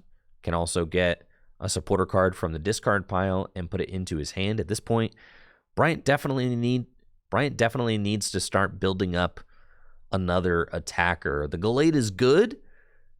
It does 160 damage. It can take a knockout on the Garchomp, but its Swirling Slice attack passes an energy back to one of his benched Pokemon, and he definitely doesn't want to move that energy back to Malamar. So he wants to set up another attacker for sure. He's got the Giratina in the discard pile. That should be a nice target. He'll use Cynthia and Caitlin, gets Lusamine back from the discard pile, finds Mimikyu off of the top of his deck. Mimikyu is a great attacker in the Psychic deck with its Copycat attack. If Will swings in with a powerful Dragon type attack, Mimikyu can copy it. And with Dimension Valley in play, Mimikyu's Copycat attack will only cost 1 Psychic Energy. So Mimikyu goes down. Bryant will Psychic Recharge on to Mimikyu. And then I'd like to see Bryant retreat into Mimikyu and use Copycat to take the knockout. That way he can keep his Gallade around a little bit longer, but decides to use Gallade and take the knockout with Swirling Slice, moving the energy back to his benched Mimikyu. Will promotes Druddigon and has Rescue Stretcher in hand. Will shuffle Gibble, Garchomp, and Dragonite back into the deck, and then uses Evolution Incense to go get Dragonites. And Dragonite finally comes down into play. Dragonite has the Fast Call ability, which is identical to Gallade's Buddy Catch ability. It's very funny. Both of these decks relying on Stage 2 Pokemon that can search out a supporter card once during the turn. Will says, all right, I see your Gallade, and I raise you my Dragonites. Both of these cards, awesome consistency engines for Gym Leader Challenge format. Will attaches double dragon energy to Drudagon, and now Drudagon will be able to revenge for 160 damage and a hand-disrupting Marnie. Gonna send Bryant's hand to the bottom of his deck. Will get to draw 5 cards, and Bryant will get just 4. This is the reason I really think Bryant should have retreated this Gallade into Mimikyu last turn. With hand disruption, Bryant might have a tough time drawing out of this Marnie. And Bryant is about to lose his biggest consistency card in Gallade. It's also got a float stone on it, making it a great pivot option. This Gallade going down is going to be a really, really tough loss for Bryant. Will take this opportunity to go into his deck and search out a supporter card with Dragonite's Fast Call ability.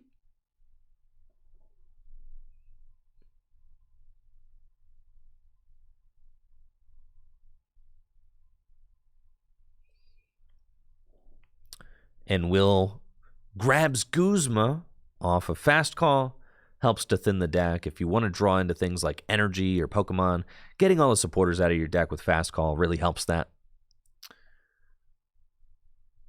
And then Drudagon is ready to revenge for knockout, 160 damage, and Will grabs the Regidrago off of the prizes.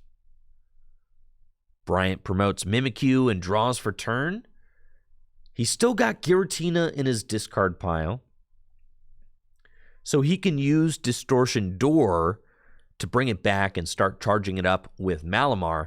However, if Bryant uses Giratina's Distortion Door to bring it back from the discard pile, he'll place damage counters on Will's Pokemon, which will power up Drampa's Berserk attack. So that's actually going to be really good for Will if Bryant uses Distortion Door.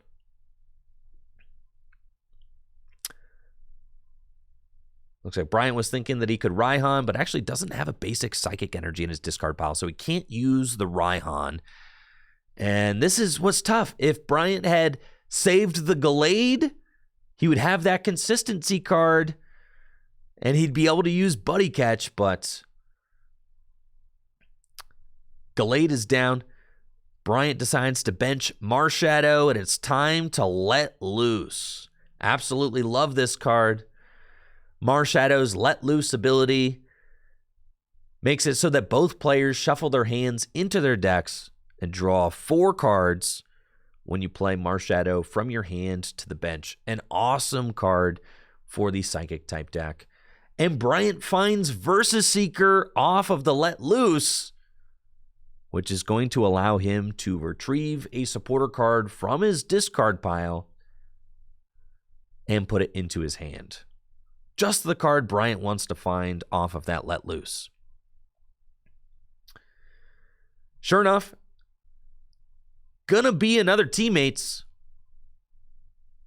Bryant will play Teammates, allowing him to grab 2 cards out of his deck and put them into his hand. Wants to find another attacker to get set up for after this Mimikyu goes down. Looks like he's eyeing up some recovery cards, wants to find Rescue Stretcher and maybe Clara.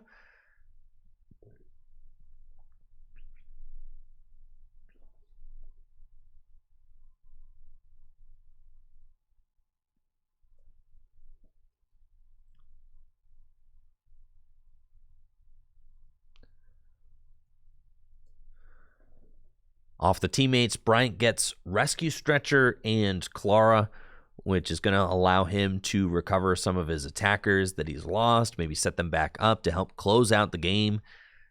Will has got Drampa and Drudagon attacking right now, but this Drudagon is about to hit the discard pile. Then Will just has Drampa, so Will needs to find some more attackers as well. Bryant uses Rescue Stretcher to get Dreepy back from the discard pile, places it on the bench, and then attaches Horror Psychic Energy to the Dreepy. Doesn't have any Psychic Energy in his discard pile right now, so can't use Psychic Recharge. And Bryant's Copycats will take the knockouts. Will promotes Drampa and has to figure out how he's going to route this remaining. Will promotes Drampa and has to figure out how he's going to route his remaining turns. He can play whatever supporter he wants from his deck thanks to Dragonite's Fast Call ability. And we see Will going for a fast call immediately. He needs to build up another attacker. And right now, he only has Drampa and Dragonites. Looks like he's going to play Guzma and Hala, discarding 2 cards. And this will get him a tool card, a stadium card, and a special energy. He's going to grab the unit energy so that he can attack using Berserk. Stormy Mountains to find another attacker. And then probably Pot Helmet, it looks like, will be the tool card that he grabs. And his hand isn't looking terribly strong, but thankfully the fast call ability is allowing him to find the supporter cards that he needs every turn. Off of Guzma and Hala, we'll get Stormy Mountains, Unit Energy, and Floatstone, and then decides to use Stormy Mountains to search for a basic dragon Pokemon and to put it onto his bench. Earlier, he used Rescue Stretcher to put Gibble back into the deck, and will grab Gibble once again with Stormy Mountains, giving him the option to maybe build up into Garchomp one more time to help close out this game. Will attaches unit energy and can use Berserk even without the damage bonus. It does 70 damage, taking a perfect knockout on Mimikyu, and Will goes to just 1 prize card remaining. Bryant needs to respond to this Drampa in order to stay in this game, and if Bryant can respond to Drampa, Will doesn't have a backup attacker right now. Giratina has been waiting in the discard pile for just this moment. Distortion Door brings the Giratina back from the discard pile, places a damage counter on 2 of Will's bench Pokemon, and now Bryant can use Raihan in his hand to accelerate a Psychic Energy from his discard pile to the Giratina, attach from his hand for turn, Psychic Recharge, and Shadow Impact. So here we go. Bryant uses Raihan to accelerate a Psychic Energy from his discard pile to Giratina, and then gets to search his deck for whatever card he wants and put it into his hand.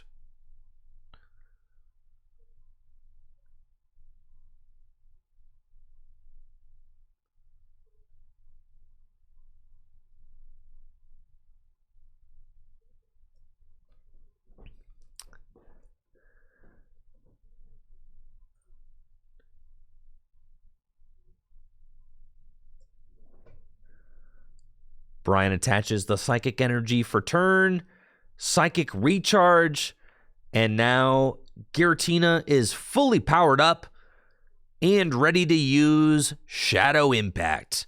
Shadow Impact does 130 damage and takes the knockout on Drampa. Bryant will go to 2 prize cards remaining, and Will doesn't have a backup attacker, so he has to promote Dragonites. Will is in a really tough spot right now and has to find a way to take this final prize card. Stormy Mountains will get Reggie Drago out of the deck and place it onto the bench. And then Fast Call, Will has to decide what supporter does he want to play this turn. He needs to get more energy in play. He needs to build up an attacker that can deal with this Giratina. We see he's looking at the special charge. He wishes that the Double Dragon energy was in his deck.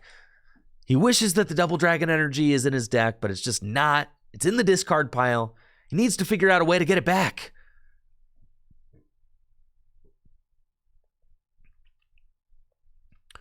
Raihan would be really good right now, but he doesn't have access to Raihan. It's in his discard pile.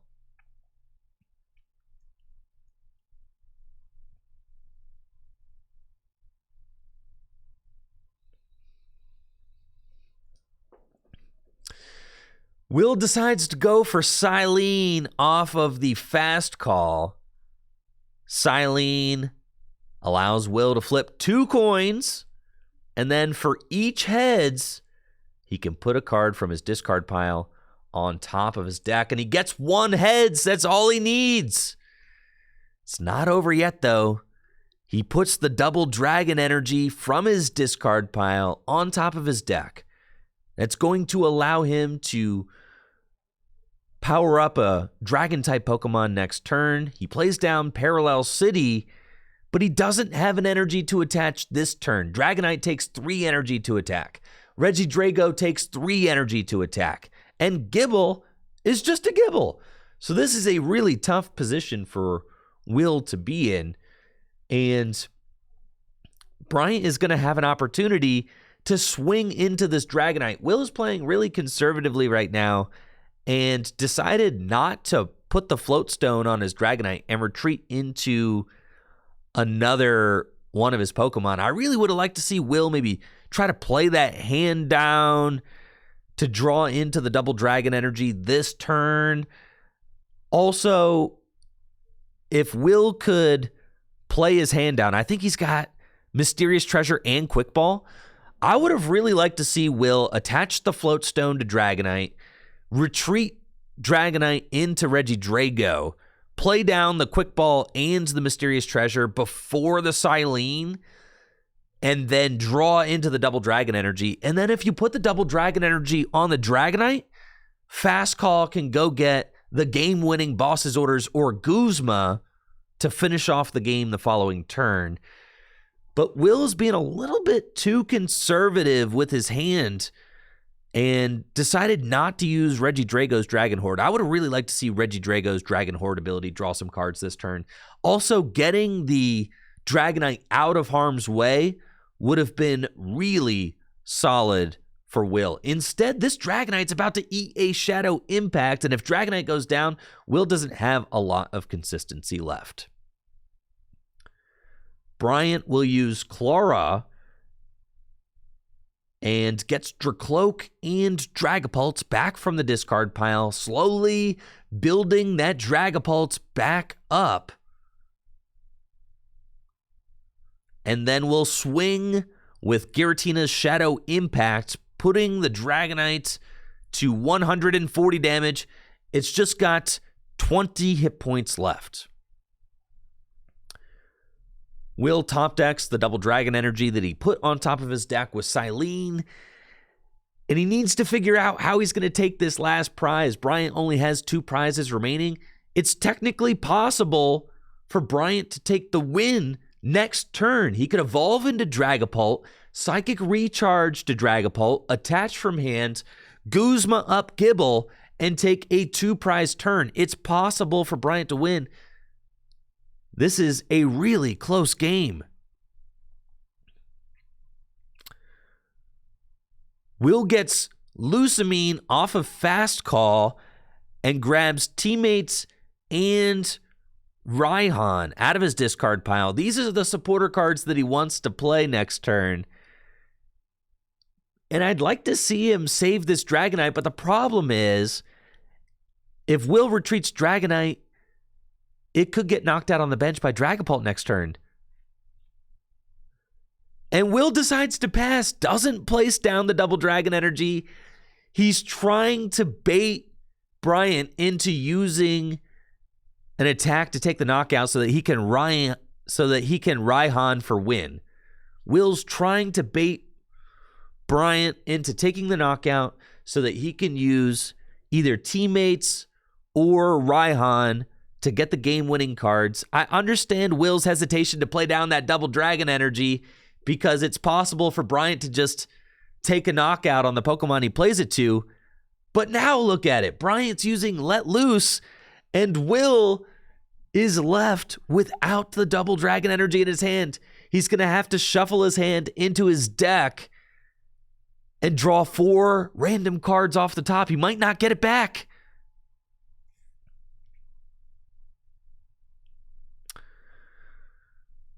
Bryant finds a Psychic Energy for his Dragapults, and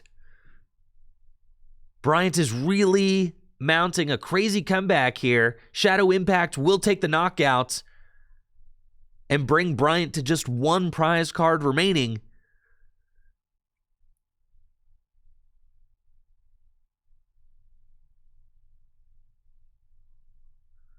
Shadow Impact takes the KO. Dragonite goes down. Will promotes Regidrago, 1-to-1 prizes, and Will finds the game-winning Raihan. Raihan accelerates a basic energy from the discard pile, allows Will to search out the double dragon energy, and Regidrago will use Giant Fangs for game. Great game to both players. Well played by Will and Bryant. That was a really fun one to watch. GG's all around. Well played.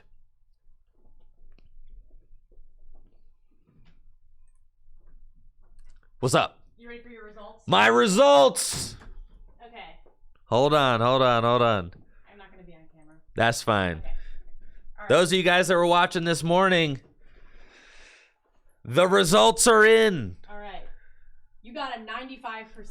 Woohoo! Very nice.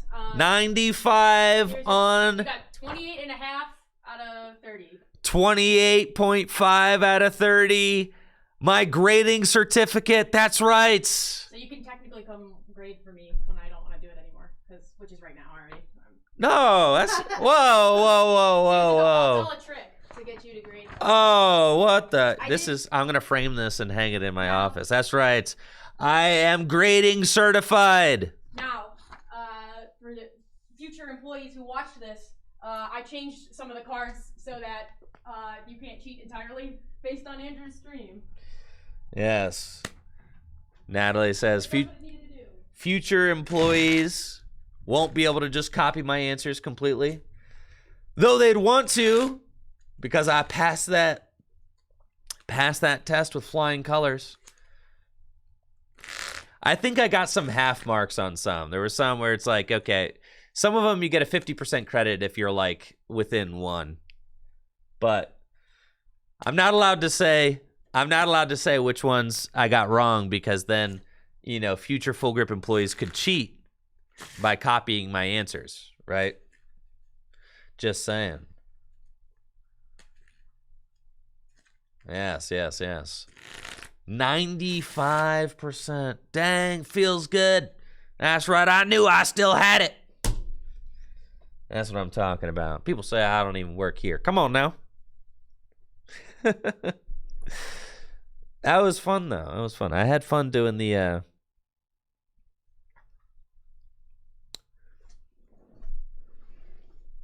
I had fun doing the commentary there. That was sick.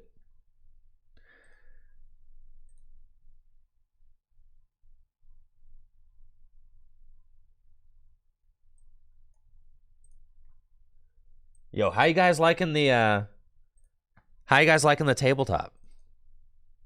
This is kind of cool, isn't it? I'm having fun. You guys ready for round 2? Cool. And then obviously, like in post-production,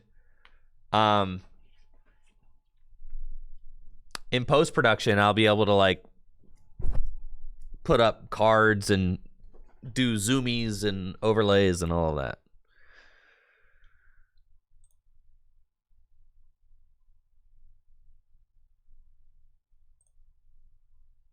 Okay. Prize counters. Yeah, I'll be able to do all of that. All right. Round 2, we've got Matthew, Birdkeeper Matthew Blatnick versus Ben Peacock. Let's go. I'll stay out of your hair, and I'm only going to really... Ooh, no audio. Wait. We need to put it into VLC player. That's right. Let's go.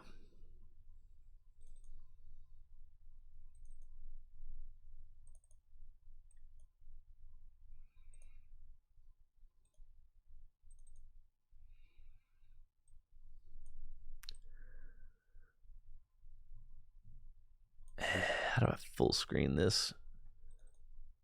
Hey. Cool. Let's go. On to round 2. Birdkeeper Matthew on the right with his dragon deck against Ben with his tanky grass deck. Let's get it poppin'.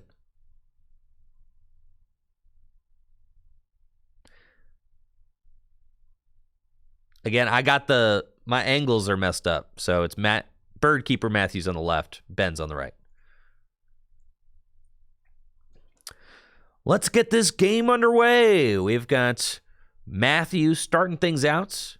Gibble in the active spots. We'll attach a fighting energy to it. And can't play a supporter card because he's going first. Has to just pass it over to Ben. Ben has got a glorious Cricketots in the active. Cricketots has the Bug Hunch attack, which allows Ben to search his deck for 3 grass Pokemon and put them into his hand. A really strong way to kick off the game. Pokegear looks at the top 7 cards of the deck and will grab a supporter card. Ben finds Raihan and will place it into his hand. And then Matthew is complimenting the first edition. Matthew is complimenting the first. Oh my gosh. Look, I'm stumbling on my words. Ben's dropping his cards. Matthew's complimenting the first edition energy, and Ben's like, oh, what? And then at this point, Ben says, this ain't even my deck. I'm just borrowing it. It's a lender. So I think Ben is playing his buddy's deck tonight at GLC League. And then Ben will use Cricketot's Bug Hunch attack to search his deck for 3 grass Pokemon and put them into his hand. Cricketot is an incredibly epic Pokemon to start. I mean, what a amazing attack. 3 grass Pokemon and put them into the hands. Unreasonably good. Ben will use Cricketot's Bug Hunch to search out Trico, Bulbasaur, and Grotle. I was going to say Grovyle. It's Grotle. Grotle the turtle.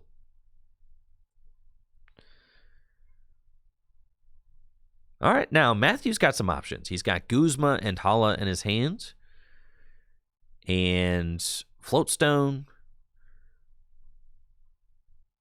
He could ascend into Gabite as well. We'll see what he opts for.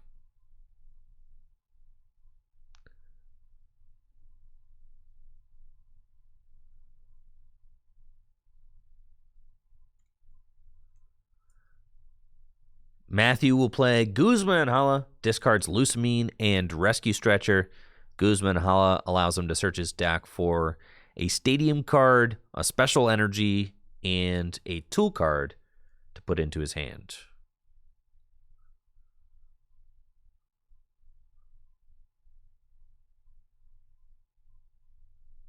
After a deck search... Whoa there. Whoa. Oh no, not like this. My shortcuts.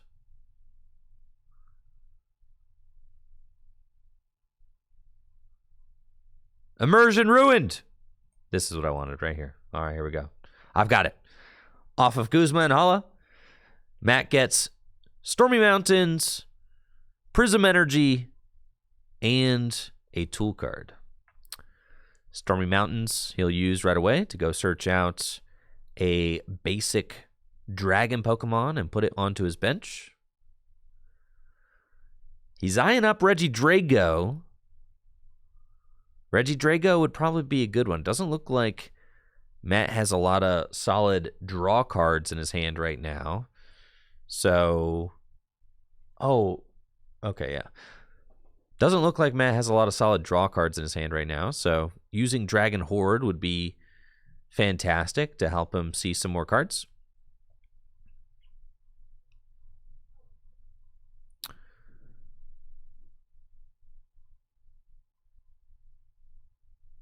And he's only got 5 cards in hand, so he could thin his hand down and maybe draw a couple cards with Dragon's Horde.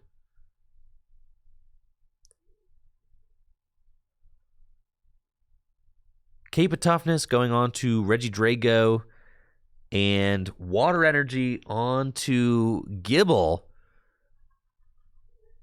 And then Matthew will use Ascension to go get Gabite. Right? Gabite? Hello? Anybody see a Gabite in here? Oh, this is terrible. This is really bad. No Gabite. Oh no, there's a million things that could have been done differently in this situation. Gabite was not in the deck, even after a deck search. Oh, this is really, really tough to see. Yeah, that is not what you want to see at all. I saw there was a Jubilife Village in Matt's deck. Matt could have instead used Guzma and Hala to go get Jubilife Village, maybe drawn some cards. Could have retreated into Regidrago and used Dragon's Horde instead to try and draw some more cards. This is a really tough situation. And Matt, he thought the Gabite was in there. But, yeah, really, really devastating turn. I mean, going to search for the Garchomps in the deck. We saw that. But with no Gabite, a swing and a miss for Matthew. And now Ben is going to have another turn, evolves up into Grottle, and sets up his grass Pokemon on the bench. Got Trico, Bulbasaur, and Swaddle. Gets to Bug Hunch one more time, and is going to search out 3 grass Pokemon from the deck to put into his hand. He wants Grovyle, Levani,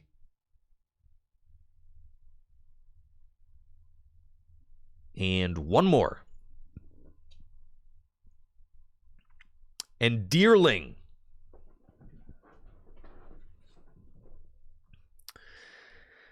All right, Matthew has got his work cut out for him. He's got a very, very sparse board state. Decides to go for Guzma to bring up Bulbasaur. Attaches Prism Energy to Regidrago, and then can Stormy Mountains to grab another basic dragon Pokemon out of his deck and put it straight onto his bench. Setting up Dragonites would be fantastic. Getting a backup attacker would also be really good. He's going to go for Druddigon. Places it on his bench. And then we'll get to use Regidrago's Dragon's Horde ability to draw 2 cards. So he's hoping for some draw power off of these 2 cards. A nice draw supporter would be great. Dragon's Horde. And finds Level Ball and Energy Lotto. He tries to play them both at the same time, and I'm like, Listen, Matt, it's gotta be one and the other. That's one of those. You can't play those both at the same time. So is level ball first, then you energy lotto. Yes. You cannot cannot play both those bad boys at the same time, that's for sure. Level ball, gonna be able to search the deck for a Pokemon with 90 hit points or less and put it into play. Gets Dratini. This is great. Dratini can evolve up into a big, powerful Dragonite. We saw how good Dragonite can be during our last match with its fast call ability. So if Matthew can get Dragonite online, it's going to be a big one.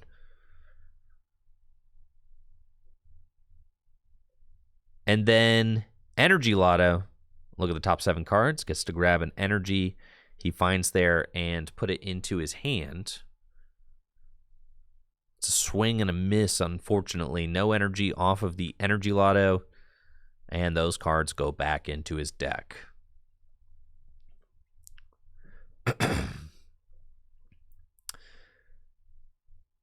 So now Ben is in a pretty commanding position with Matthew having to pass. Matthew's really just banking on Ben not having an attack this turn. Ben evolves Swadloon and Grovyle. Now, both Grovyle and Grottle have abilities that search grass Pokemon out of the deck and put them into his hand. So this is the power board. This is insanity, right?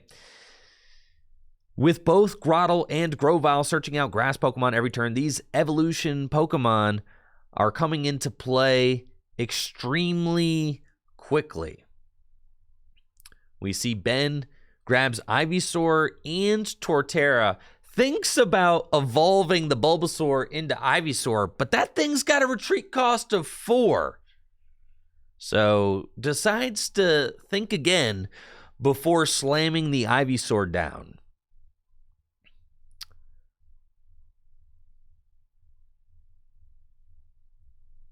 Retreat cost of 4 is pretty hefty. Evolves Grottle into Torterra.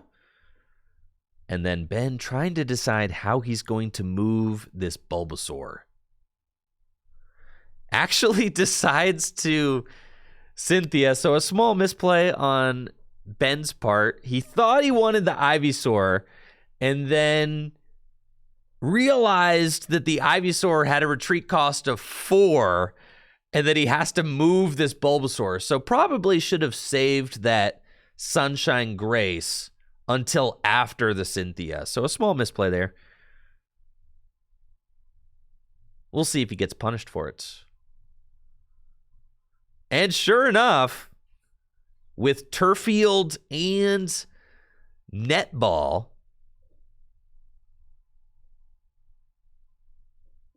Ben will be able to search his deck for a Grass Energy and a Grass Evolution card and will be able to undo the small misplay of searching out that Ivysaur a little bit too early.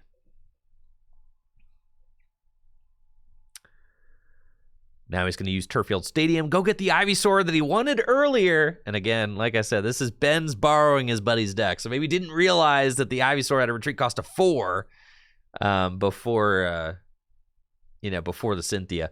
But now has the Grass Energy, retreats Bulbasaur,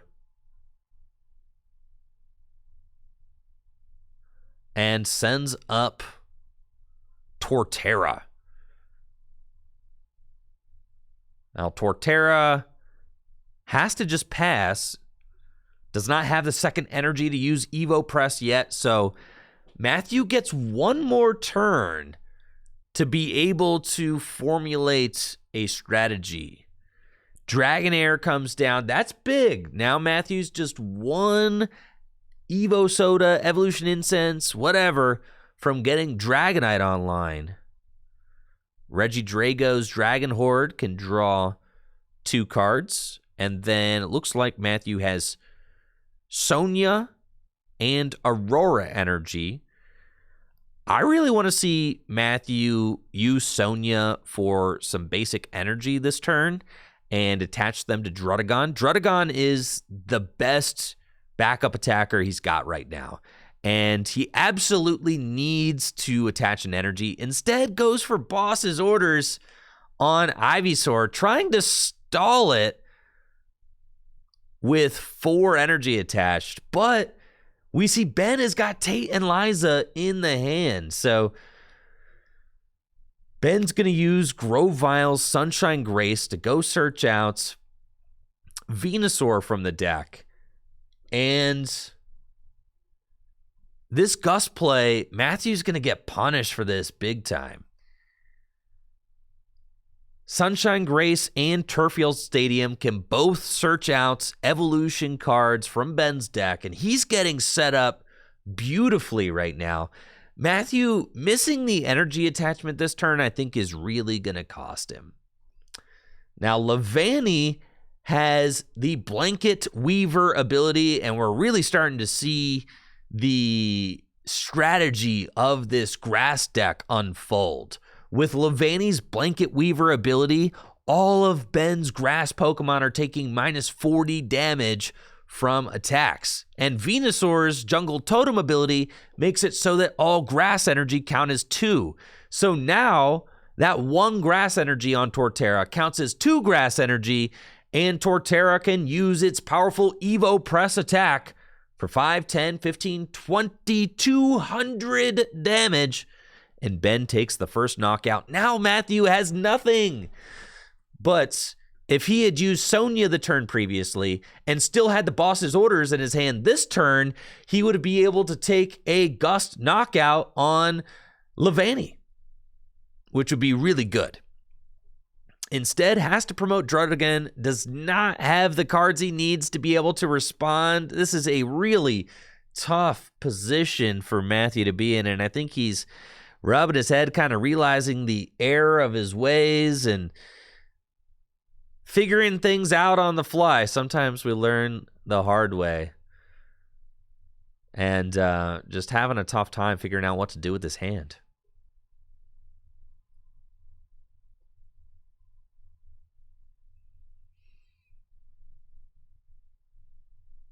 And Matthew's mulling this over, really just thinking, is there anything I can do? Matthew attaches the Blend Energy to Dragonair and uses Sonya.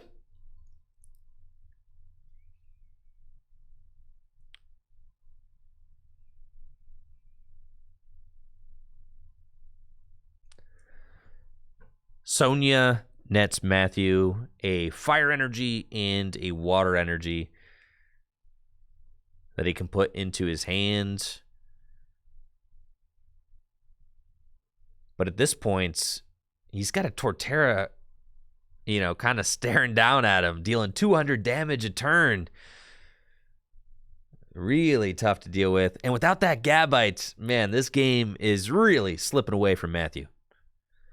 Matthew just has to pass, and now Ben is back in charge. Has only taken 1 prize, but the board state says it all. Grass Energy down onto Deerling, and then Turffield Stadium. We'll be able to search out a Grass Evolution Pokemon and put it into his hand. Probably wants to find Sawsbuck.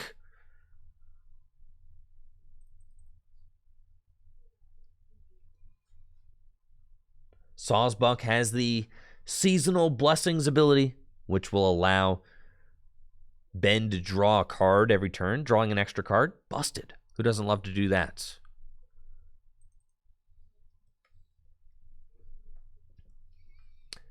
And then Sceptile has the Nurture and Heal ability, which reads, once during your turn, you may attach a Grass Energy card from your hand to one of your Pokemon. If you do, heal 30 damage from that Pokemon. So we can see how this Sceptile from Primal Clash plays perfectly into the strategy of this deck, not only accelerating extra energy, but also healing damage. This is the perfect board for Ben. He has got everything that he wants, only missing the Cricketune and has the boss's orders, allowing the Torterra to chase down Druddigan. And, oh, you can see the disappointment in Matthew's expression. Yeah, just knowing he is having a real tough time trying to figure out what to do with this 190 hit point Torterra wearing a pod helmet, and it takes 40 less damage from attacks. This Torterra is taking 70 less damage from attacks right now. 70 less damage. And has 190 hit points. Matthew sees the writing on the wall and decides to scoop it up and is having a real tough time. Taking a look at the top cards of his deck. Really just nothing there to help him. That is really tough. GG's to both players. Ben's deck set up like a dream. Exactly what he wants to see out of that grass deck. And I'm sure Matt's, had a lot of takeaways from that game.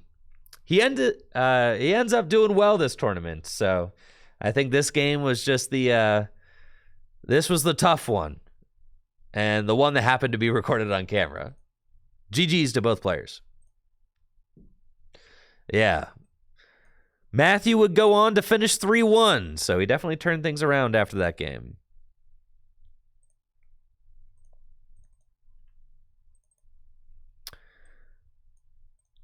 On to round 3.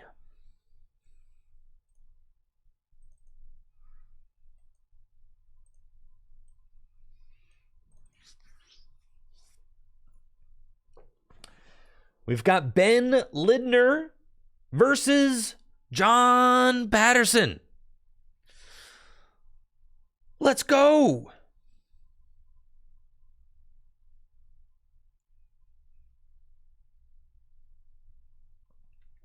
John has got a really cool psychic type deck. It's a psychic spread deck featuring Dustnor,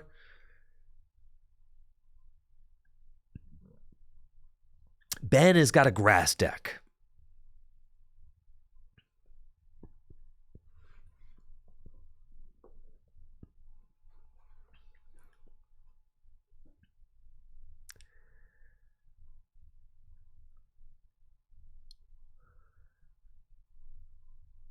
Round 3 is getting underway. Ben playing his grass deck against John with his psychic deck. Ben's going first and will bench Cricketots and use Nest Ball to search his deck for a basic Pokemon and put it onto his bench. Looks like Ben is playing a tanky version of grass that focuses on healing and decreasing damage taken from opponents' attacks. We see Levani and Cricketune featured in this list. Ben gets Turtwig off of Nest Ball and places it straight onto the bench.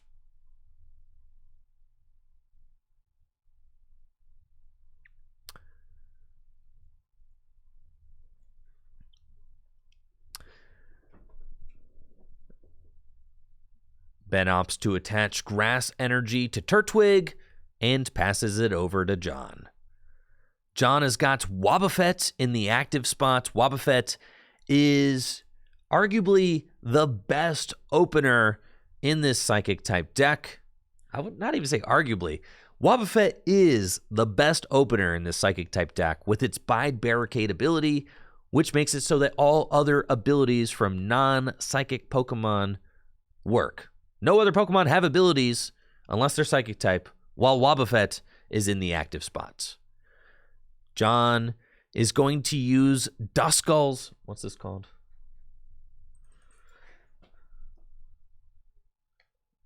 Now, when they were playing, I almost stopped John from doing this. I was like, are you sure you can do this? And he's like, yeah, I can do it. And I was like, hold up, let me read the card. You guys realize how broken this card is? Check this out. This is insane. Because I didn't know I didn't know that this was a thing. What have I done? I dragged it into VLC Media Player. Anyways, here it is. Spiritborn Evolution. Bro, this is nuts.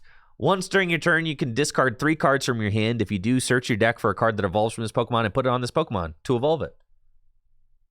Bro, you don't even have to like wait a turn. You can use it on turn 1. It just is an instant evolution. That's so crazy. I didn't know that. Anyways, I need to get this screenshot out of my VLC player. That was an accident. Okay. So I almost stop him from doing it, but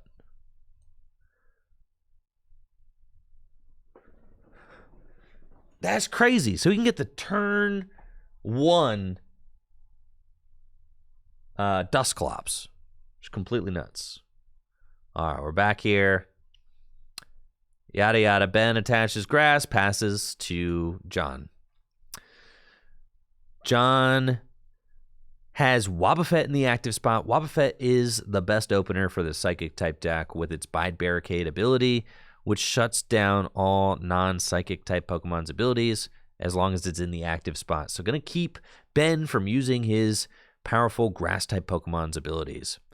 Then John is eyeing up a Spiritborn Evolution. Duskull gets to discard 3 cards from the hand and then search for a Pokemon that evolves from Duskull and put it straight onto Duskull. That means that John can get the turn 1 Dusclops. That is a really powerful ability.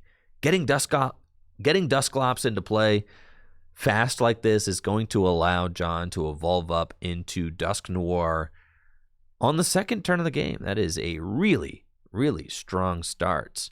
And then John also has a research in his hand that he'll be able to use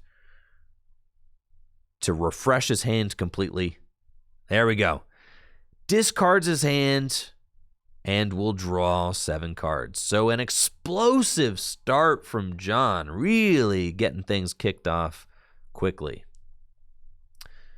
Misdreavus comes down to the bench, and then Psychic Energy onto Misdreavus. Dusknoir in his hand, ready for turn 2. And he's got some draw supporters, but for now, John will just attach Spell Tag and pass it back over to Ben. Wobbuffet stopping all of Ben's Pokemon's abilities. Just a really strong way to begin this game. Ben has got the Herbal Grass Energy in his hand and Guzma. He can use Guzma. Looks like Ben is going to Guzma up Dusclops to move his Bulbasaur to the bench, and then attaches the Herbal Grass Energy to Kricketot and will Netball as well to go search out Trico. And what this is going to allow Ben to do is hopefully try to stall John for a little bit, right? Dusclops is really thick, has got a retreat cost of 3, and Ben is going to use Cricketot's Bug Hunch attack to search his deck for 3 grass Pokemon and put them into his hand. This is really good and going to allow Ben to evolve up all his little Pokemon like Trico, Turtwig, Bulbasaur into some big dudes that can start dealing damage.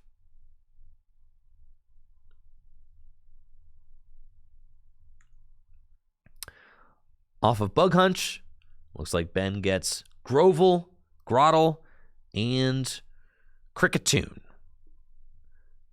Now, the Guzma seemed like a good idea, but John has got the perfect answer. Bird Keeper will switch Dusclops to the bench and allow John to draw 3 cards. John also evolves into Miss Magius.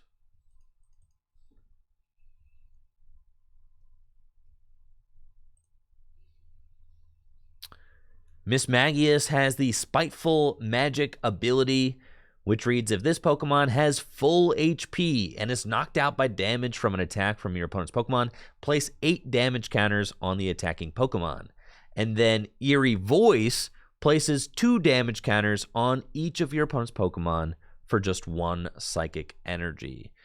So this is a really, really powerful turn 2 board for John. John's got Wobbuffet online, has got Miss Magius set up and ready to go, ready to start spreading damage, and Dusknoir.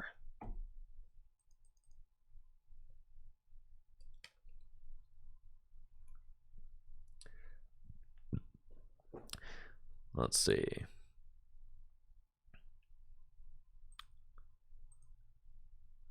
Dusknoir has the Sinister Hand ability, which reads, as often as you like during your turn, you may move 1 damage counter from one of your opponent's Pokemon to another one of their Pokemon. So what that means is that John will be able to spread damage counters onto Ben's Pokemon and then move them around with Sinister Hand to take the perfect knockout.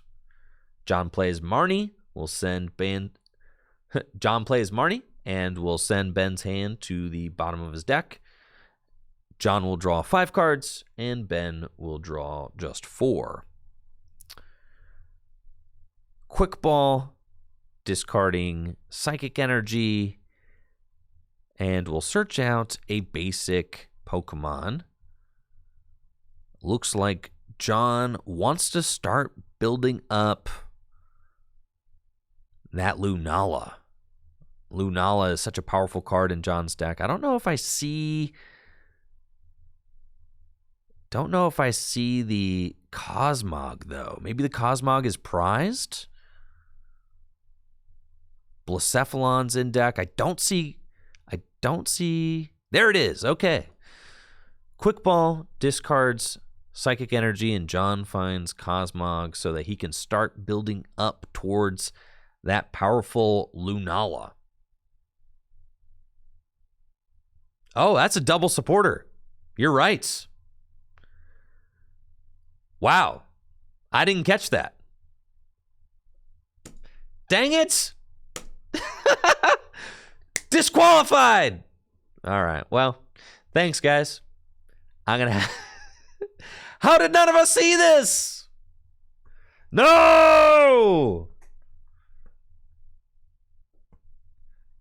I wish I could go back in time and stop it.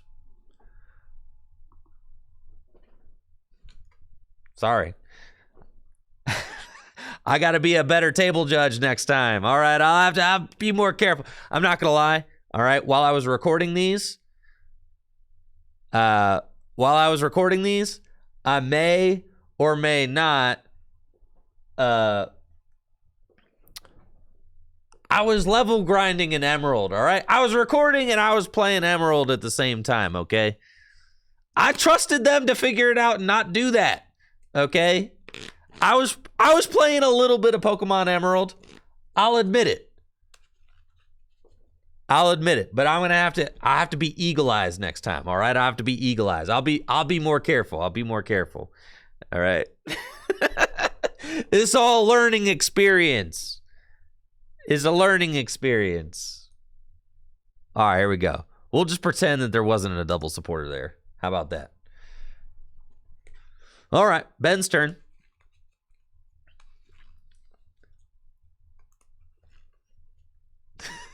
Next time I need to be dialed in. Yeah. All right, Ben's going to go. He's got Netball.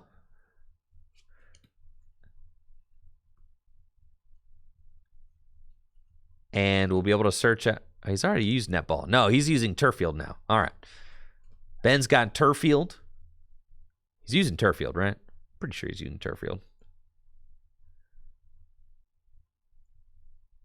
Nope, he's using Sun-Drenched Shell. All right. Ben's using Sun-Drenched Shell, and we'll search out Wurmple.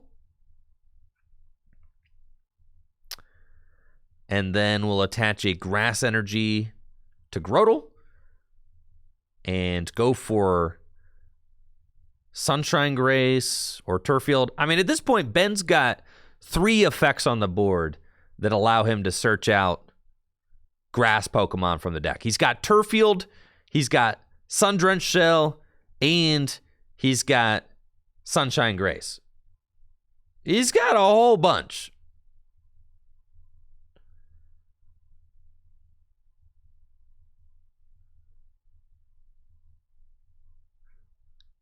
So then Ben will end his turn by using Kricketot's Bug Hunch attack and go get 3 grass Pokemon out of his deck. 2 energy on the Grotle now.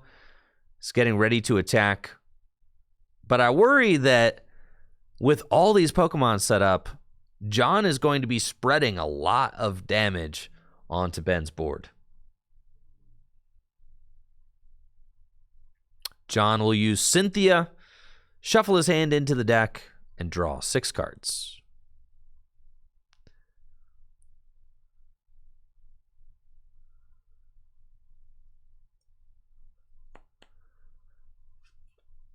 And then Old Cemetery bumps the Turfield to the discard pile.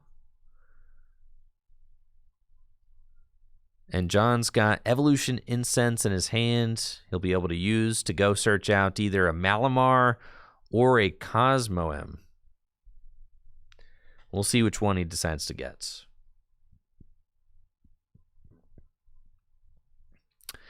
John gets Malamar off of Evolution Incense. Now he'll be able to use its Psychic Recharge ability to get extra energy into play.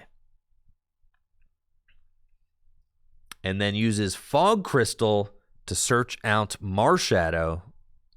And it looks like John is considering a Let Loose to disrupt this Bug Hunch from Ben.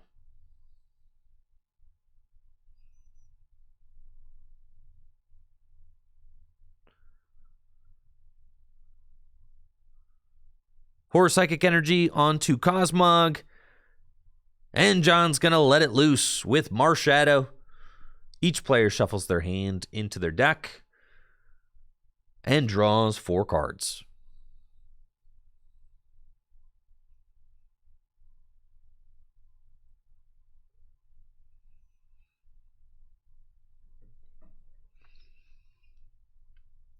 Now after this, John is content to just use, is it Eerie Voice? Miss Magius?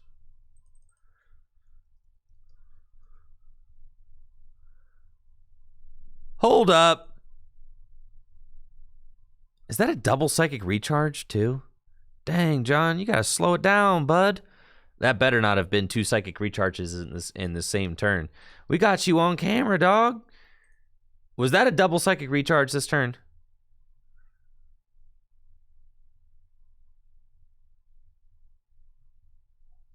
Cynthia.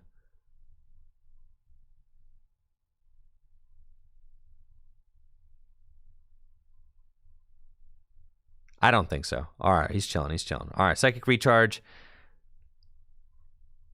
I think we're cool. And then Eerie Voice places 2 damage counters onto each of Ben's Pokemon. And we can see how this spread deck, this is really gnarly. I mean, there are so many damage counters on Ben's side of the board right now. And with John's Dusknoir, he'll be able to use Sinister Hand to move all those damage counters around and take pointed knockouts on exactly what he wants to KO.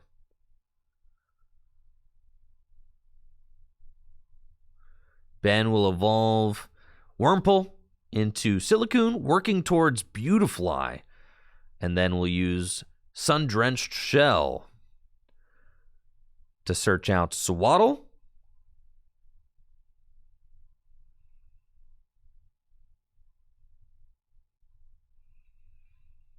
And then Sunshine Grace grabs Kricketune. Evolution Incense. Might want to evolve up that Bulbasaur, but I don't know if Ivysaur is in the deck. It looks like Evolution Incense is going to get Torterra.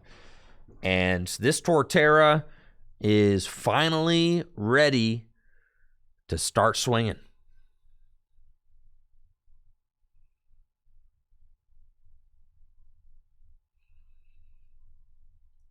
Swaddle down, Kricketune evolved up, and now all of Ben's Grass-type Pokemon have 40 more HP, and Torterra will be able to use Evo Press, dealing 200 damage to take the knockout on Mismagius.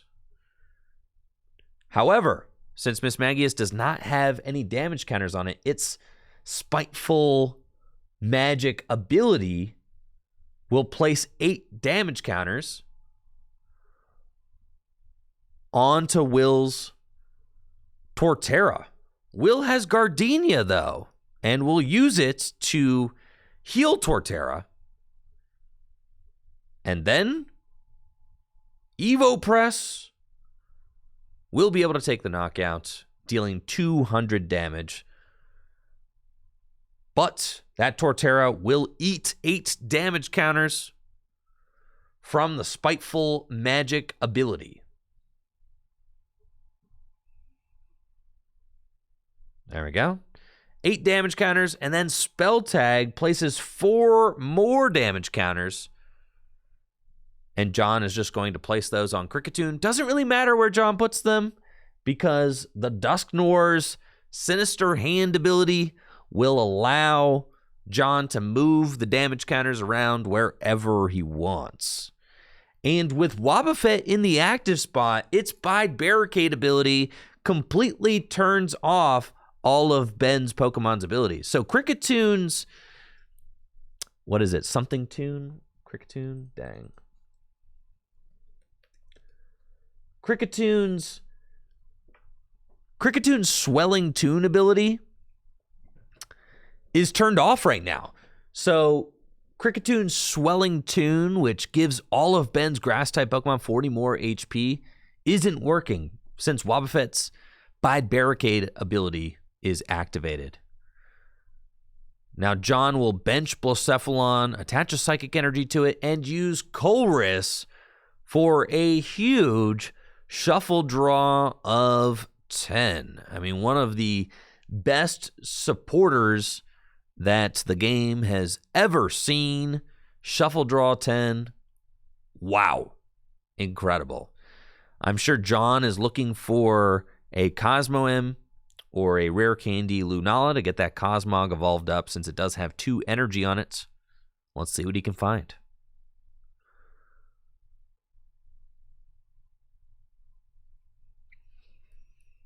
Town map will flip John's prizes over, and it looks like Cosmom is prized, as well as Azelf, Meloetta, and Giratina. So some good prizes there. But now that those prizes are flipped face up, John will be able to use Dusknoir's Sinister Hand ability to move damage counters around on Ben's board and take perfect knockouts.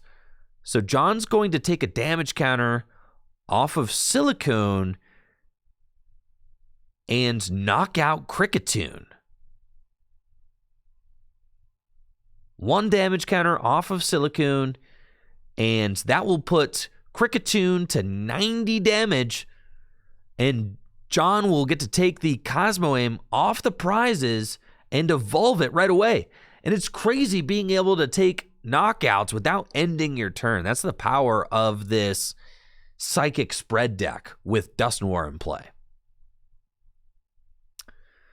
Now, John still has more havoc that he can wreak, since you can use Dusknoir's ability as often as you like during your turn. That Bulbasaur is looking awfully easy to knock out with just 20 hit points remaining. John's going to play down Dimension Valley, swap his Stadium out, and then I'm thinking that we're going to see some more Sinister Hand action.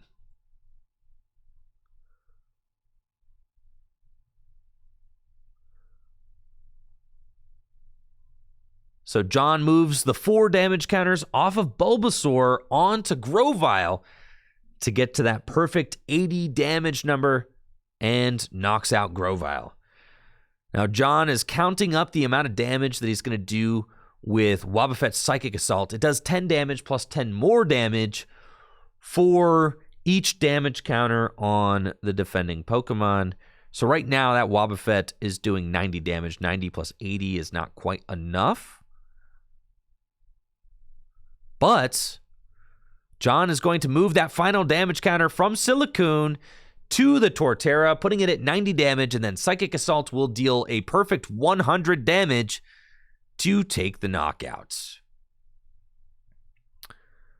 And John is going to grab Meloetta off of the prizes. Now Ben is left with his board state in shambles. 3 prize turn from John. Ben promotes Bulbasaur and doesn't have a lot left. However, his board is clear of damage, so at least he's got that going on.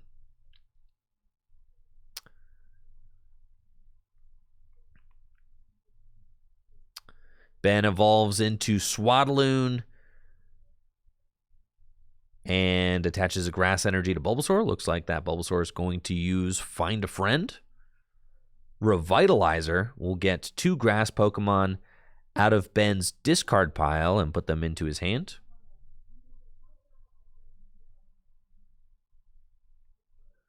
Looks like he wants Turtwig and Torterra.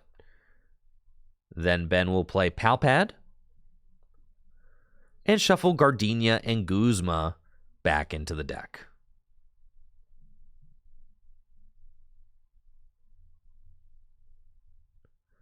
And then Ben will use Bulbasaur's Find a Friend attack to go search out Beautifly and put it into his hand. Beautifly will be able to use its ability to fill Ben's hand to 6 next turn. That's a great draw ability. And from the looks of things, I think that Ben would really love to have that ability online. John evolves his Cosmoem into Lunala, and Lunala is definitely the star of this deck. Lunala's Psychic Shot attack does 130 damage and places 30 damage onto one of Ben's benched Pokemon. And then Lunar Pain doubles the amount of damage counters on each of the opponent's Pokemon. So a great addition to this Psychic spread deck.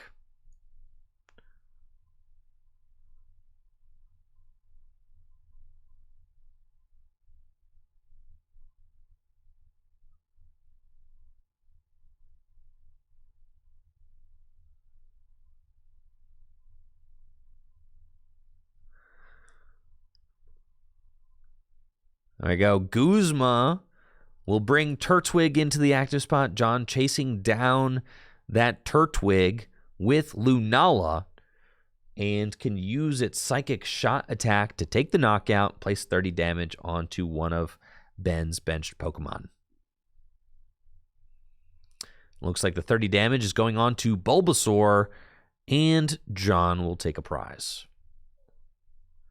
Ben promotes Bulbasaur and finds a research off the top. That is a really strong draw. Ben will discard his hand and draw 7 cards.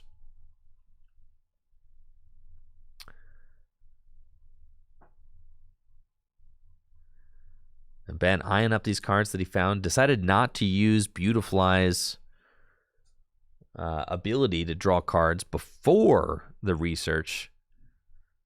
Ben will use Quick Ball, discards Gloria, and will grab Zarude out the deck and put it onto his bench.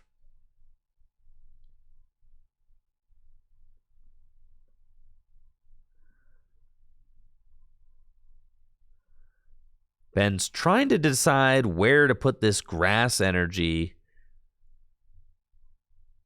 and opts to play it down onto Beautifly, and then we'll use its ability to draw 2 more cards, a lot of supporter cards in this hand. And then Ben Just has to use Find a Friend again. And we'll grab Levani off of the Find a Friend attack. Levani is a really powerful card in this grass deck with its Blanket Weaver ability, decreasing the damage that his Pokemon take by 40. I mean, an absolute unit of a Pokemon. John seems very much in charge of this game, though, with Lunala in the active spot. We'll be able to take another knockout with Psychic Shot. And then go down to just one prize card remaining. So, I mean, he's really, really in the driver's seat. But Ben is building up a pretty formidable...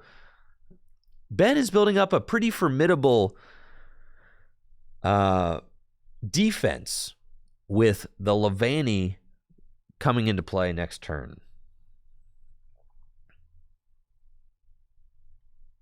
Psychic Energy gets attached to Wobbuffet, and Lunala will use Psychic Shot to take the knockout.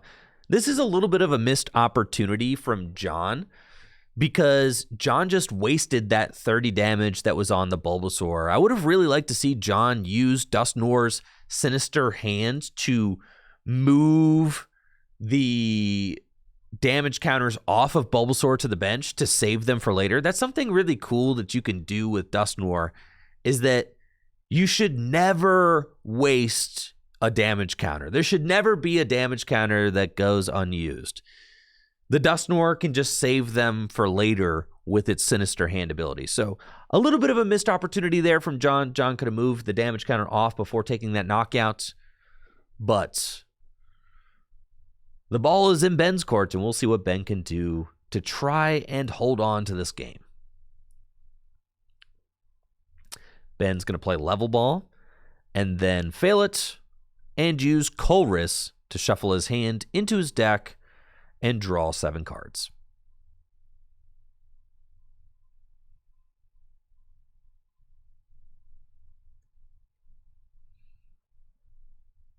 Off these 7 cards, Ben finds a Timer Ball. No energy, though. And if Ben wants to put forth any pressure, he's going to need some energy.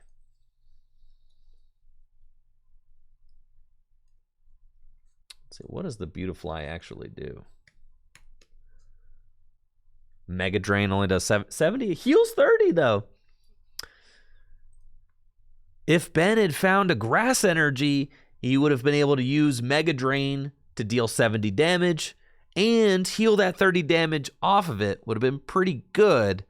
But now John is just 10 damage away from being able to win the game because of Levani's Blanket Weaver ability.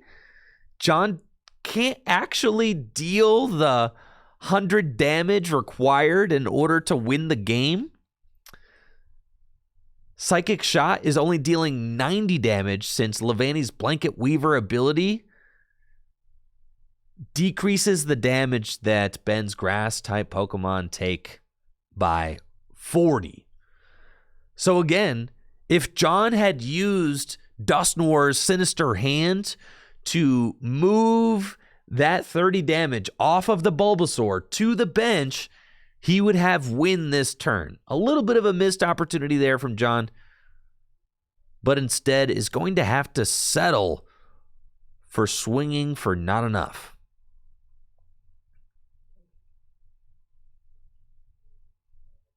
And then John will use Psychic Shot, deals 90 damage and no damage to the bench because of Levani's Blanket Weaver ability, decreasing all damage taken by Grass-type Pokemon by 40.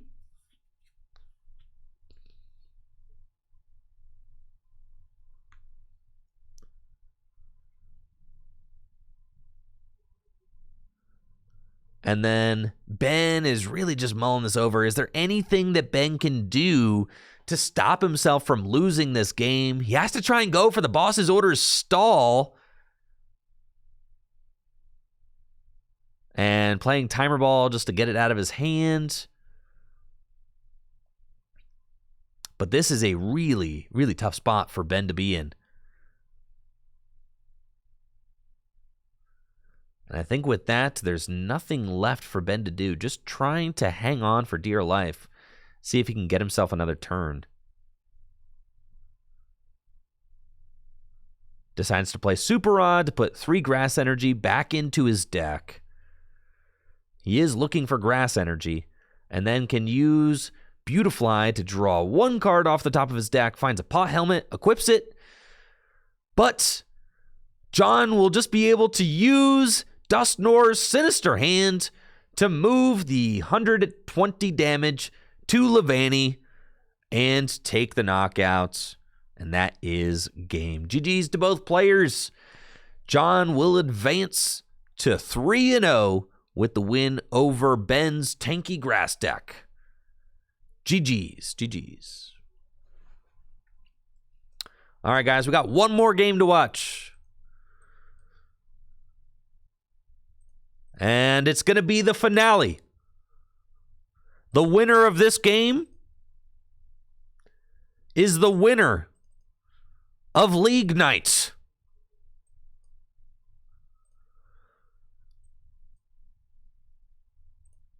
We have got Will with his Dragon deck versus John with his Psychic Spread deck.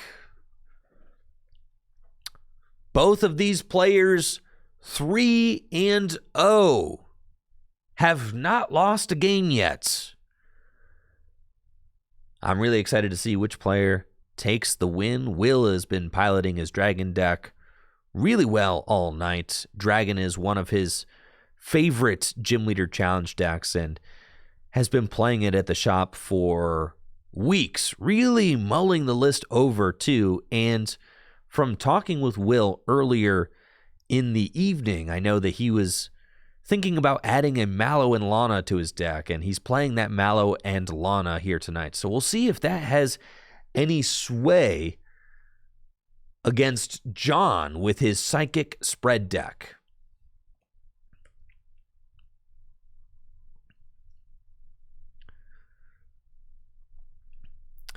Mulligans from both players.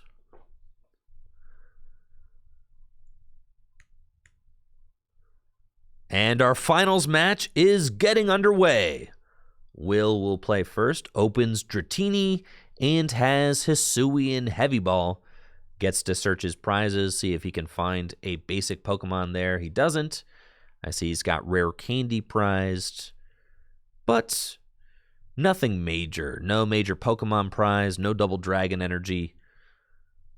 So he's looking like he's fine in that regard. He'll attach a Fire Energy to Dratini and pass it over to John. John has got Mysterious Treasure in his opening hand and will play it to discard a Psychic Energy and search his deck for a Psychic Pokemon. He'll take a quick moment to scan through his deck, see what's prized.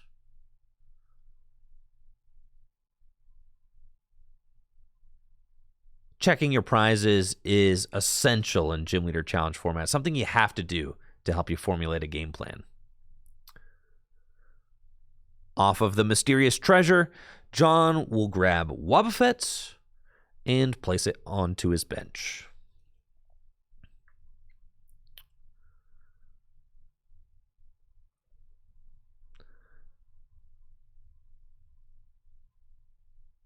John's got a Psychic Energy for Azelf and will use Cynthia to shuffle his hand into his deck and draw 6 cards. Really looking for some more basic Pokemon off of Cynthia. I like grabbing the Wobbuffet early on because of its Bide Barricade ability. Just helps to slow the opponent down, which is exactly what John wants to do as he's setting up his other Pokemon like Lunala and Mismagius.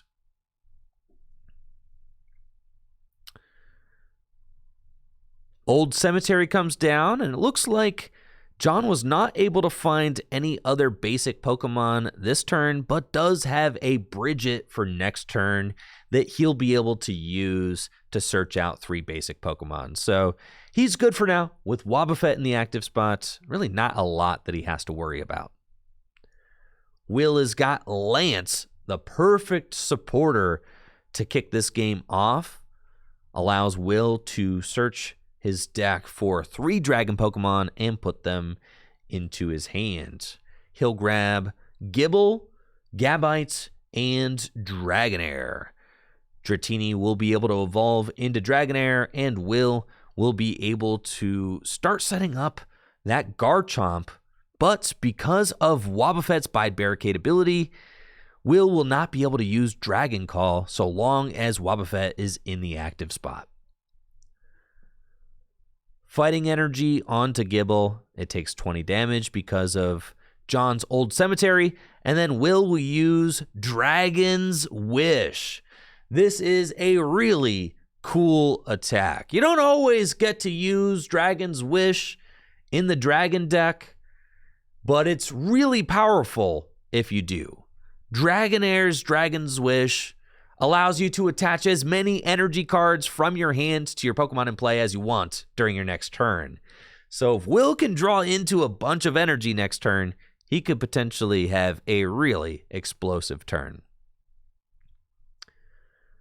John's going to play Bridget, which searches out 3 basic Pokemon and places them directly onto his bench. I expect to see him set up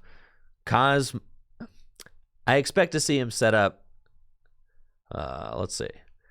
I expect to see John grab Cosmog and maybe Inkay, Duskull, Misdrevious. Really wants to get that Lunala online. It's one of the heaviest hitters in this deck. Misdrevious is great for evolving into Mismagius as well. Mismagius, just a great way to start off the game. Only takes 1 energy and can spread damage all over Will's board. Off of the Bridget, John decides to get Misdrevious, Cosmog, and Inkay.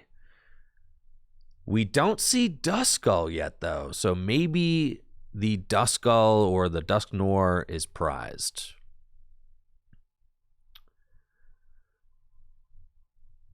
John's going to attach a Psychic Energy to Misdrevious, and then has some draw supporters in hand for next turn, but just has to pass with Wobbuffet. Will has Gabite, but again cannot use that Dragon Call ability to search out Dragonites, which is really tough because Will would love to use Gabite's Dragon Call, go get Dragonites, and then use Dragonite's Fast Call to go get whatever supporter he wants out of the deck. Instead, he's going to have to play this game a little bit more slowly. Will's eyeing up a Guzma and Hala in his hand. He could use that to go get himself another energy and a Stadium card to help him set up more. Will plays Guzma and Hala, discarding Hex Maniac and Rainbow Energy.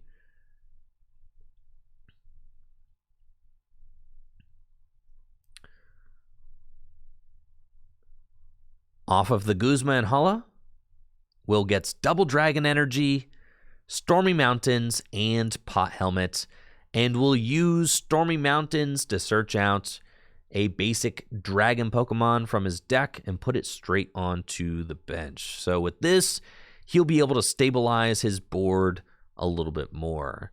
Something that Will has going for him in this matchup is that the Dragon deck doesn't play a lot of Pokemon, and for the most part, they're really big. There aren't a lot of small little Pokemon for John to spread damage to and pick off. And Will decides to use Dragon's Wish again. And I like this play from Will, just deciding to hold the Double Dragon Energy in his hand, knowing it's the most valuable resource in his deck. Will take this turn to just Dragon's Wish again, and since he's going to use Dragon's Wish again, he'll be able to attach as many energy as he wants from his hand to his Pokemon next turn also. So even though he missed an energy attachment this turn, he'll get to maybe double, triple, or quadruple up on energies the following turn, thanks to that Dragon's Wish. John's going to use Versus Seeker and grab Cynthia from the discard pile to shuffle his hand into his deck and draw 6 cards, looking for some evolution outs. Would love to get Miss Magius online, maybe Cosmoem, Malamar, and John is able to find a Floatstone as well as Evolution Incense, which will allow John to get the attack this turn. He could use Evolution Incense to go get Miss Magius, Floatstone on Wobbuffet, and I'm thinking that we're going to see an Eerie Voice this turn.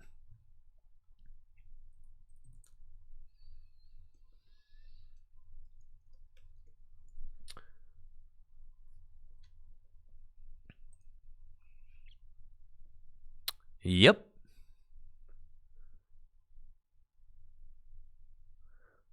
John's got Evolution Incense for Miss Magius. Miss Magius comes down into play, and thanks to that Floatstone, John is good to use Eerie Voice to place 2 damage counters on all 3 of Will's Pokemon.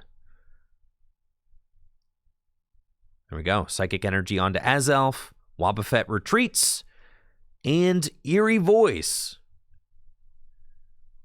will spread some damage. Now, breaking the Wobbuffet ability lock is a bit dangerous for John. I know John wants to start spreading damage, but retreating Wobbuffet out of the active spot kind of opens the floodgates for Will, because now Will be able to use Gabite's Dragon Call ability to search out whatever dragon Pokemon he wants from his deck and put it into his hand. And Will definitely wants to use Dragon Call to go get Dragonites, because Dragonite's Fast Call ability will allow Will to search his deck for whatever supporter he wants to play. So we see Will eyeing up that line now. And because of Dragonair's Dragon's Wish attack that he used last turn, Will can attach as many energy from his hand to his Pokemon in play as he wants this turn. Gabite's Dragon Call searches out Dragonites, and now Dragonites will use Fast Call to go get Guzma out of the deck and put it into Will's hand. I'm sure Will does not want to hit into this Miss Magius. Its Spiteful Magic ability places 8 damage counters on the attacking Pokemon if that Pokemon takes a knockout on Miss Magius while it has full hit points. Will also uses Stormy Mountains to go get Druddigon, further establishing his board. And then Guzma will bring up Inkay, Will taking that pointed knockout, saying, I don't want you to accelerate any extra energy into play. And then because of last turn's Dragon's Wish with Dragonair, Will gets to attach both double Dragon Energy and the unit energy from his hand. And with double Dragon Energy, Will use Berserk, dealing 160 damage, 70 damage, plus 90 more damage, since Will's bench Pokemon do have damage counters on them. John's going to respond with a Teammates, a supporter card that you can only play if you are behind in prize cards. Teammates searches out 2 cards from your deck and puts them into your hand. A perfect supporter card for John this turn is he wants to go find his evolution cards. He really wants to get Cosmog evolved up into a Lunala. And we see him considering the Rare Candy Lunala play. And sure enough, that's what he grabs. Oh, that's twins. Okay. Why do I keep saying that? I keep describing it as twins. What's wrong with me, bro? Every time I say it. I think I've made this mistake like 3 times today. You can play teammates whenever you want. Just a Pokemon has to get knocked out the previous turn. Ah! That's fine. All right, we'll go back. Here we go.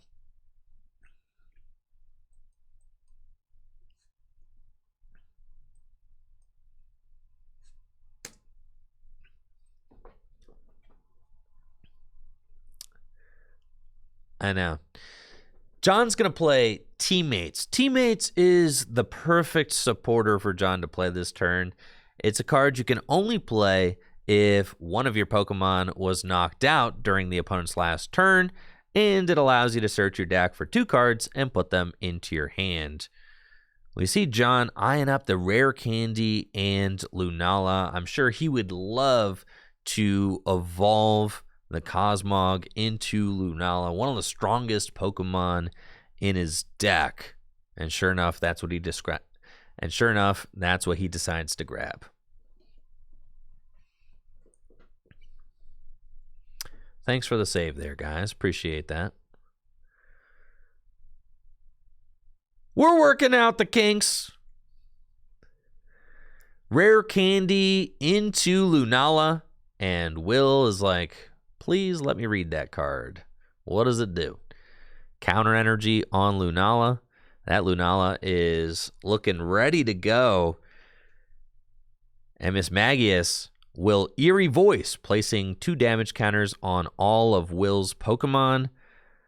And with Lunala set up, John's board is looking really strong. Will does have all of his abilities, though. He can use Gabite's Dragon Call to go search out a Dragon-type Pokemon from his deck and put it into his hand. Gonna grab Garchomp and then use Dragonite's Fast Call ability to go get Lysander. And we see that Will does not want to hit into this Miss Magius. That Spiteful Magic ability, placing 8 damage counters, is no joke. So Will is going to opt to gust around it. Will evolves Gabite into Garchomp, activating its Sonic Slip ability, which makes it so that Garchomp is immune to all damage and effects of attacks during his opponent's next turn. Uses Lysander to bring up Lunala and knock it out before it gets to do anything nasty, right? Like Lunar Pain. Being able to double up the amount of damage counters on Will's board would be pretty devastating. Its Psychic Shot attack is also really strong. So great play by Will, identifying the power of this Lunala and taking it off the board. Drampa's Berserk will deal 160 damage, and just like that, Lunala is gone. John has got a 3-card hand with Bruno and Raihan and Rescue Stretcher. So plenty of cards to allow him to respond to Will's board. He can Rescue Stretcher and put the Lunala back into the deck. And Bruno, for a shuffle draw of 7, would just be really strong right now.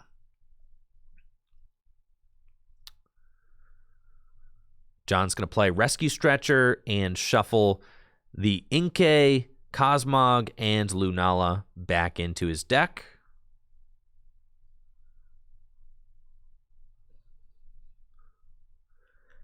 And then Bruno allows him to shuffle his hand into his deck and draw 7 cards since one of his Pokemon was knocked out last turn.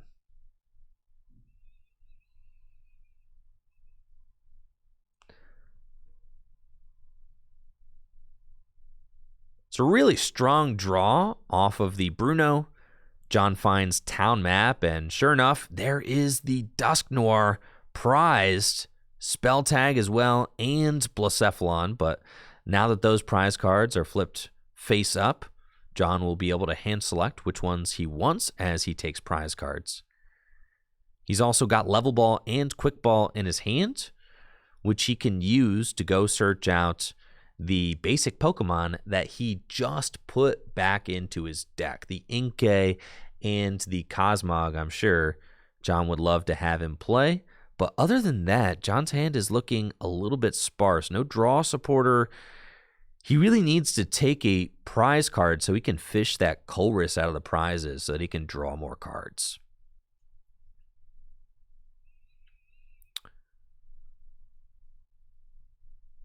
John's going to play Quick Ball, discarding the Psychic Energy from his hand. And we'll go get Cosmog. And then Level Ball comes down, and off of the Level Ball, I'm guessing it's Inkay. Sure enough, that's what he gets.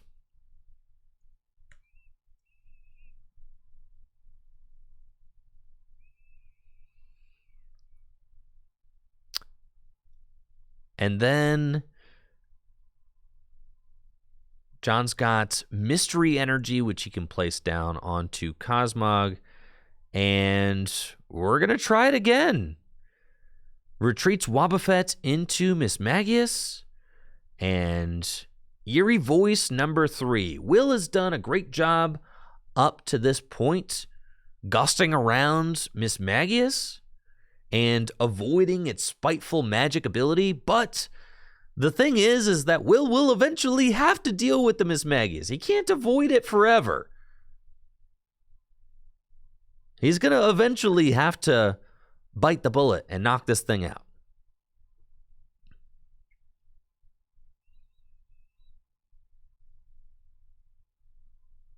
Will's going to take some time and take stock of his resources. Read the Mismagius again. Make sure he's not missing anything. Will's going to opt to use Fast Call and search his deck for Lusamine. And I think it's becoming increasingly obvious that Will does not have Crystal Cave in his Dragon deck. Crystal Cave would be a really good card to get into play right now, but he does not have it. And instead, this damage is just this damage is just going to stick on these Dragon-type Pokemon. Blend Energy gets attached to Druddigon. And then Lusamine will get Guzma and Lysander back from the discard pile into his hand. That's incredible. I mean, Will has done so much gusting already this game, but using Lusamine to get both of them back to the hand is really strong. And we see Will decides to use Drampa's Corkscrew Punch to deal 30 damage to the Mismagius instead of just using Berserk to take the knockout and eat the 8 damage counters coming back from Spiteful Magic. Will decides to just use Corkscrew Punch, poke it for 30, and then finish it off the following turn. John's hand is looking pathetic. It is really bad. Just a 2-card hand, but he does have Cosmoem. And the thing is that John is doing a really good job of building up damage on Will's Pokemon. Look at this. Another Eerie Voice places 2 more damage counters on all of Will's Pokemon, except for Garchomp because of the Sonic Slip ability from last turn. It's protected. But now there's 80 damage on Drampa. There's 80 damage on Garchomp. There's 60 damage on Druddigon. And there's 80 damage on Dragonite. John has an opportunity to win this game and take all 4 knockouts at the same time.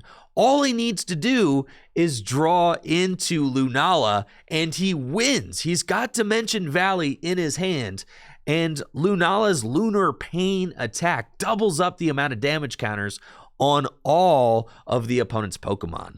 So if John can just find that Lunala, this game is a wrap. And I don't know if Will is aware of that. It's a really, really thin line that he's walking right now.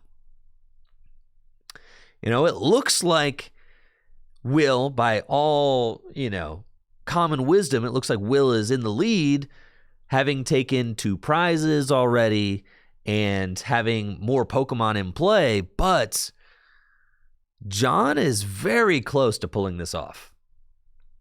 Will's going to play Cynthia and Caitlin and gets Lusamine back from the discard pile into his hand and draws 3 cards, finds an Aurora Energy, and Will definitely needs to start setting up a new attacker because all of these attackers he has right now are damaged. The Aurora Energy is going to go on to Regidrago. I like this play a lot. Definitely want to be invested in a fresh attacker. And then Berserk takes a knockout on Mismagius, and because of the punch with Corkscrew Punch earlier, Will does not have to eat those 8 damage counters from Spiteful Magic. John is continuing to spin his wheels, doesn't have an out to go get Lunala. He's so close. If he drew into Lunala this turn, he could play Dimension Valley, evolve into Lunala, and Lunar Pain for 4 prizes. Instead, is just going to try and buy a little bit more time. Use his boss's orders to bring Regidrago into the active spots, and then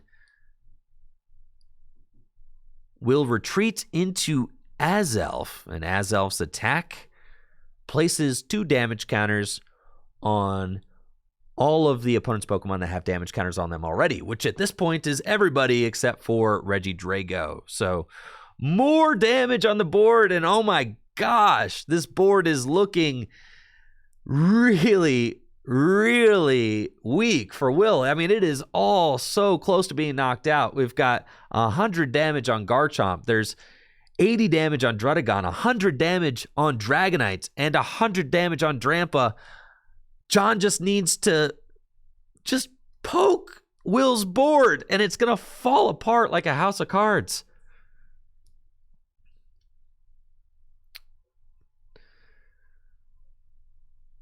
Will is using Fast Call, and I really would have liked to see Will use that Mallow and Lana this turn just to heal off one of these attackers so that if John does find Lunala, then he would be able to survive. He at least gets a Water Energy onto Regidrago, and will use Berserk for the knockouts. Will goes down to 2 prize cards remaining, but again, John is so close to winning this game. With this heavily damaged board, all John needs to do is evolve into Lunala and take 4 prizes, then find one Pokemon that can take out Regidrago, and he's in the clear. But his hand is just not providing right now. Such a tough place to be in. John plays down Dimension Valley and has a Psychic Energy in his hand. He'll be able to take a knockout with Wobbuffet's Psychic Assault attack. But I'm sure this is not the route he wanted to take. Maybe if John had done this last turn and gotten the Colress, he'd be a turn ahead and maybe able to piece something together. John has to settle for a Psychic Assault, knocking out Drampa, and will gladly take Colress off the prizes. Will has a huge hand now, absolutely massive, and only has 2 prize cards left to take in order to win this game.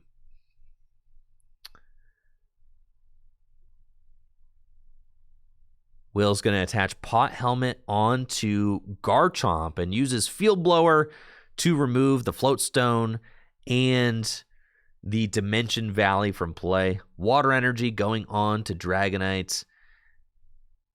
And Garchomp's Dragon Blade is going to be the attack of choice, dealing 160 damage and bringing Will down to just 1 prize card remaining. His Dragon-type Pokemon just barely hanging in there. Evolution Incense just to burn it out of the hands.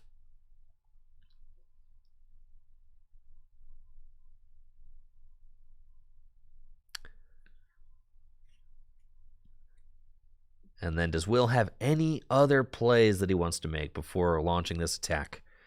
There we go. Dragon Blade takes the knockout, discards the top 2 cards of Will's deck. And this is do or die time for John. If he brings up Cosmoaim and is able to find Lunala this turn, he can take 3 knockouts.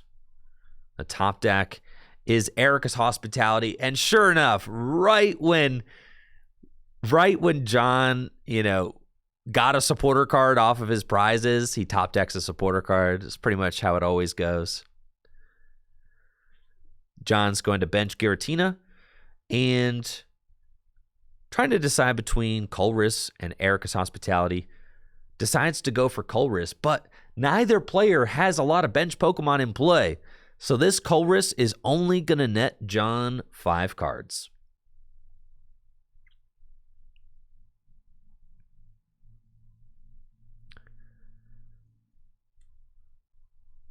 Five cards off the Colress, and wow! Absolutely heartbreaking. Has the Evo Soda, but not the energy. John can get Lunala back in play, but doesn't have the energy to be able to use Lunar Pain to take 3 knockouts. Ugh.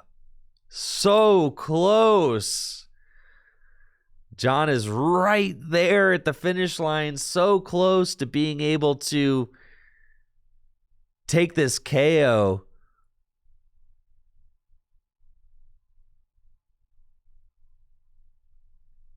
Cosmoaim has Star Protection, which he can use to try and buy an extra turn. That might be something that he goes for. And we see John reaching for the die. That's what it's going to have to be. Star Protection. Heads. So the Cosmoaim cannot be damaged this next turn, but Will has got the Lysander and will bring up one of John's benched Pokemon and Dragon Blade for the game. Great game to both players. Will taking the win with his Dragon deck 4-0 at the Full Grip Games Gym Leader Challenge League Night. Great game to both players. That was a lot of fun to watch, an absolute pleasure. Thank you to everybody who came out. Thank you to everybody who came out to Full Grip Games and competed in the Gym Leader Challenge League Night event. It was a great time. And congratulations to everybody who played, especially Will Mantho, who took the win at 4-0. GG's. All right. That was fun. Cool.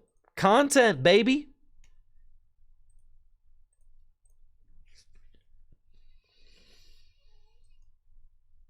GG's. GG's.